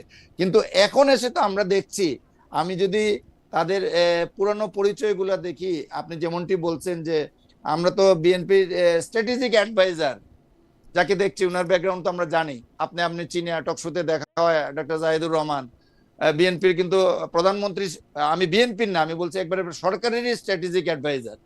তো এইরকম আরো কয়েকটা জায়গায় পোস্টিং আমরা দেখছি। তো মনে হচ্ছে এটা দেখে যে বিএনপি হয়তো বা কিছুটা আপনাকে অবস্থার কারণে চিন্তা করে একটা অবস্থান তাদের পরিবর্তন করেছে। জাহিদ ভাই আপনাকে ধন্যবাদ। কামাল ভাই, আমি আপনার কাছ থেকে একটু আধ্যাত্মিক যে আপনি আসলে আগামী 2 বছর বা 5 বছর কেমন দেখেন? আমরা যদি বিবেচনায় রাখি, আপনার আসলে সময় খুব মানে আমাদের খুব বেশি নাই, কিন্তু আমরা যদি বিবেচনায় বেশ কয়েকটা জিনিস রাখি, একটা হচ্ছে বাক স্বাধীনতা, 2 হচ্ছে ন্যায় বিচার, 3 হচ্ছে যে ইনস্টিটিউশনগুলি ধ্বংস হয়ে গেছে বা ব্যক্তি কুক্ষিগত হয়েছিল বলে আমরা দেখছি, সেগুলির পুনরুদ্ধার আপনি দেখেন কিনা। আমরা আপাতত আজকে আপনার কাছ থেকে এটা জানতে চাই যে আগামী 2 বছর 5 বছর আপনি কিরকম দেখেন? দেখেন, আমরা যদি ওভাবে ধরি, সরকারের মাত্র আমরা সকালটাও দেখিনি কিন্তু এখনো, মানে সকাল দেখতে গেলে আরো সময় লাগে, অল্প একটু সময় মাত্র, এখনো মানে 20 দিনও হয়নি এই সরকার এসেছে। এর মধ্যে আমি এই সরকার প্রধানের বেশ কিছু পদক্ষেপ দেখেছি, যেগুলো আমার কাছে একটু নতুন পদক্ষেপ, নতুন এবং ইতিবাচক পদক্ষেপ মনে হয়েছে। এটা যখন দেখি তখন একদিকে আনন্দিত হই, একদিকে আশান্বিত হই, আবার আরেকদিকে হতাশ হই। হতাশ হই এই কারণে, উনি যা কিছু করেছেন, যা কিছু দেখিয়েছেন, উনি কার জন্য দেখিয়েছেন? আমার বক্তব্যটা এখানে। যেমন ধরেন, উনি বলছেন উনি সরকারি গাড়ি নেবেন না, সরকারি তেল ব্যবহার করবেন না, সরকারি গাড়ির চালক নেবেন না। সরকারি তেল কতটুকু? দিনে 18 লিটার তেল পান একজন মন্ত্রী। 18 লিটার তেল উনি নিবেন না, এতে কি আমার অর্থনীতি চেঞ্জ হয়ে যাবে? হবে না। কিন্তু কিন্তু উনি এটা বলেছেন কেন? উনি বলেছেন, উনি একটা এক্সাম্পল ক্রিয়েট করতে চেয়েছেন। উনি বলতে চেয়েছেন, আমরা সরকারে এসেছি, আমরা জনগণের কাছ থেকে নেওয়ার জন্য আসি নাই, কিছু দেওয়ার জন্য এসেছি। এই এক্সাম্পলটা উনি ক্রিয়েট করতে চেয়েছেন, যাটাকে আমাদের কাছে দেখা একমাত্র উদাহরণ। এর আগে আমরা এরকম দেখিনি কোনো প্রধানমন্ত্রী এরকম বলেছেন যে, উনি এটা করেছেন। কিন্তু লাভটা কি হলো? লাভটা কি হলো মানে কি, ওনার কোন মন্ত্রী, একজন মাত্র মন্ত্রী ছাড়া আর কোন মন্ত্রী তো এটা অনুসরণ করলেন না। অথচ দেখেন, আমরা যদি হলফনামার দিকে তাকাই, ওনার সকল মন্ত্রীর অর্থনৈতিক অবস্থা ওনার চেয়ে বেটার, এবং এই সকল মন্ত্রীর নিজস্ব গাড়ি আছে, এবং সেইগুলি অনেক বিলাসবহুল গাড়ি। উনি সরকারি গাড়ি ব্যবহার করে কি করবেন? ওনার তো নিজেরই গাড়ি আছে, এইটা ওনার জন্য কিচ্ছু না। কিন্তু ওনারা এটা ত্যাগ করলেন না কেন? করলেন না এই কারণে যে ওনারা তো বলতে পারতেন, আমার প্রধানমন্ত্রী নিবে না, আমরাও কেউ নিব না। ওনারা তো বলতে পারতেন। কেন কয় না জানেন? আমি বলি কেন কয় না। সংসদ সদস্য হিসেবে শপথ নেওয়ার পরেই ওনারা সবাই মিলে বললেন, সিদ্ধান্ত নিলেন না যে আমরা প্লট নিব না, ট্যাক্স ফ্রি গাড়ি নিব না। সবাই কিন্তু রাজি হয়ে গেছে। রাজি হওয়ার পর এদের মধ্যে অনেকে আফসোসের সীমা নাই, হৃদয়টা ভেঙে গেছে, যেটি কি করলাম, না করে কোনো উপায় ছিল না, সবার সামনে তো না করে কোনো উপায় ছিল না। কিন্তু এখন ওই ভুলটা তারা দ্বিতীয়বার আর করতে চাচ্ছে না। তারেক রহমান বলছে বলুক গা, তাতে কি আসে যায়, আমি এটা মানতাম না। এই যে সংকীর্ণতা, না, কিন্তু এই যে কামাল ভাই, মানসিক দারিদ্র্য। কামাল ভাই, আমার একটা কথা কন্ত, আমি মন্ত্রী হইলে গাড়ি নিব না, তেল নিব না, সারাক্ষণ আপনার সমালোচনা শুনবো, 36 ঘন্টা কাজ করবো, আমার মন্ত্রীটা হয়ে লাভটা কি?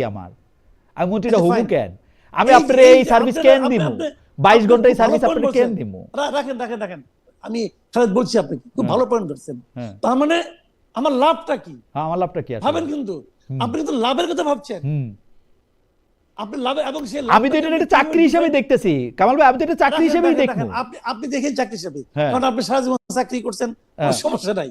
আমিও চাকরি হিসেবে দেখি, আমি চাকরি হিসেবে শুনেন, আমিও চাকরি হিসেবে দেখি বলেই, আমিও চাকরি হিসেবে দেখি বলেই আমি কিন্তু আমাদেরই বন্ধু কলিগ জাহিদ যখন নাকি প্রতিমন্ত্রীর মর্যাদায় গেল, তখন আমি কিন্তু অবাক হয়েছি। এই যে চাকরি হিসেবে তারা ভালো না, চাকরি হিসেবে জাহিদ যা ইনকাম করতে ইউটিউব থেকে, তার 4 ভাগের 1 ভাগও সেখানে পাবে না।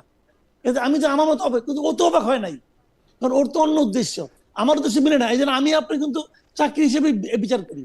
বাট যিনি মন্ত্রী হবেন, আমি কিন্তু মন্ত্রী যিনি হন তাকে তো আমি একজন চাকরিজীবী মনে করি না। আচ্ছা, তারেক রহমান কি চাকরি মনে করে? বুঝান তো ভাই আপনি আমাকে।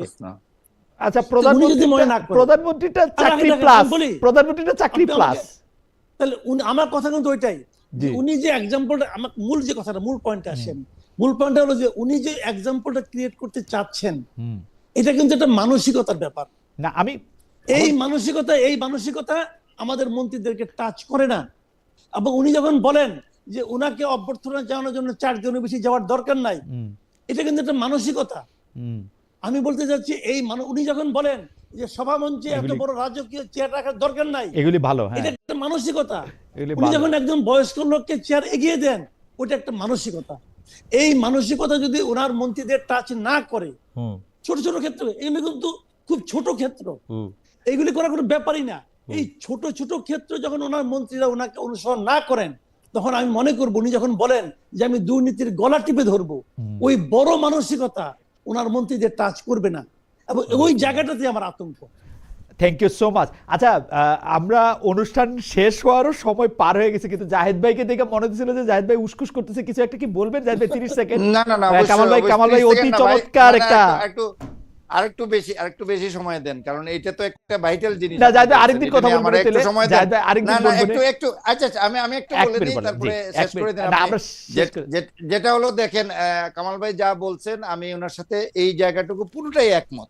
উনি যা বলছেন, আরো এক্সাম্পল দেওয়া যাবে যে জনাব তারেক রহমান প্রধানমন্ত্রী হিসেবে চেষ্টা করছেন কিছু এক্সাম্পল সৃষ্টি করার, এবং এটা অন্যরা যদি অনুসরণ করে, এটা আর্থিক বিবেচনায় তেমন কিছু না, কিন্তু এইটা অনুসরণ করলে এটার একটা বড় ধরনের ইম্প্যাক্ট সমাজের মধ্যে ফেলতে পারে। আবার পাশাপাশি যেটা বলবো যে দেখেন, কিছু নিয়োগ নিয়ে কোয়েশ্চেন আসছে। এই বাংলাদেশ ব্যাংকের গভর্নর, আপনি দুদকের চেয়ারম্যান এবং মেম্বারদের এইভাবে চলে যাওয়া, কিংবা আপনার কি বলে ট্রাইব্যুনালের চিফ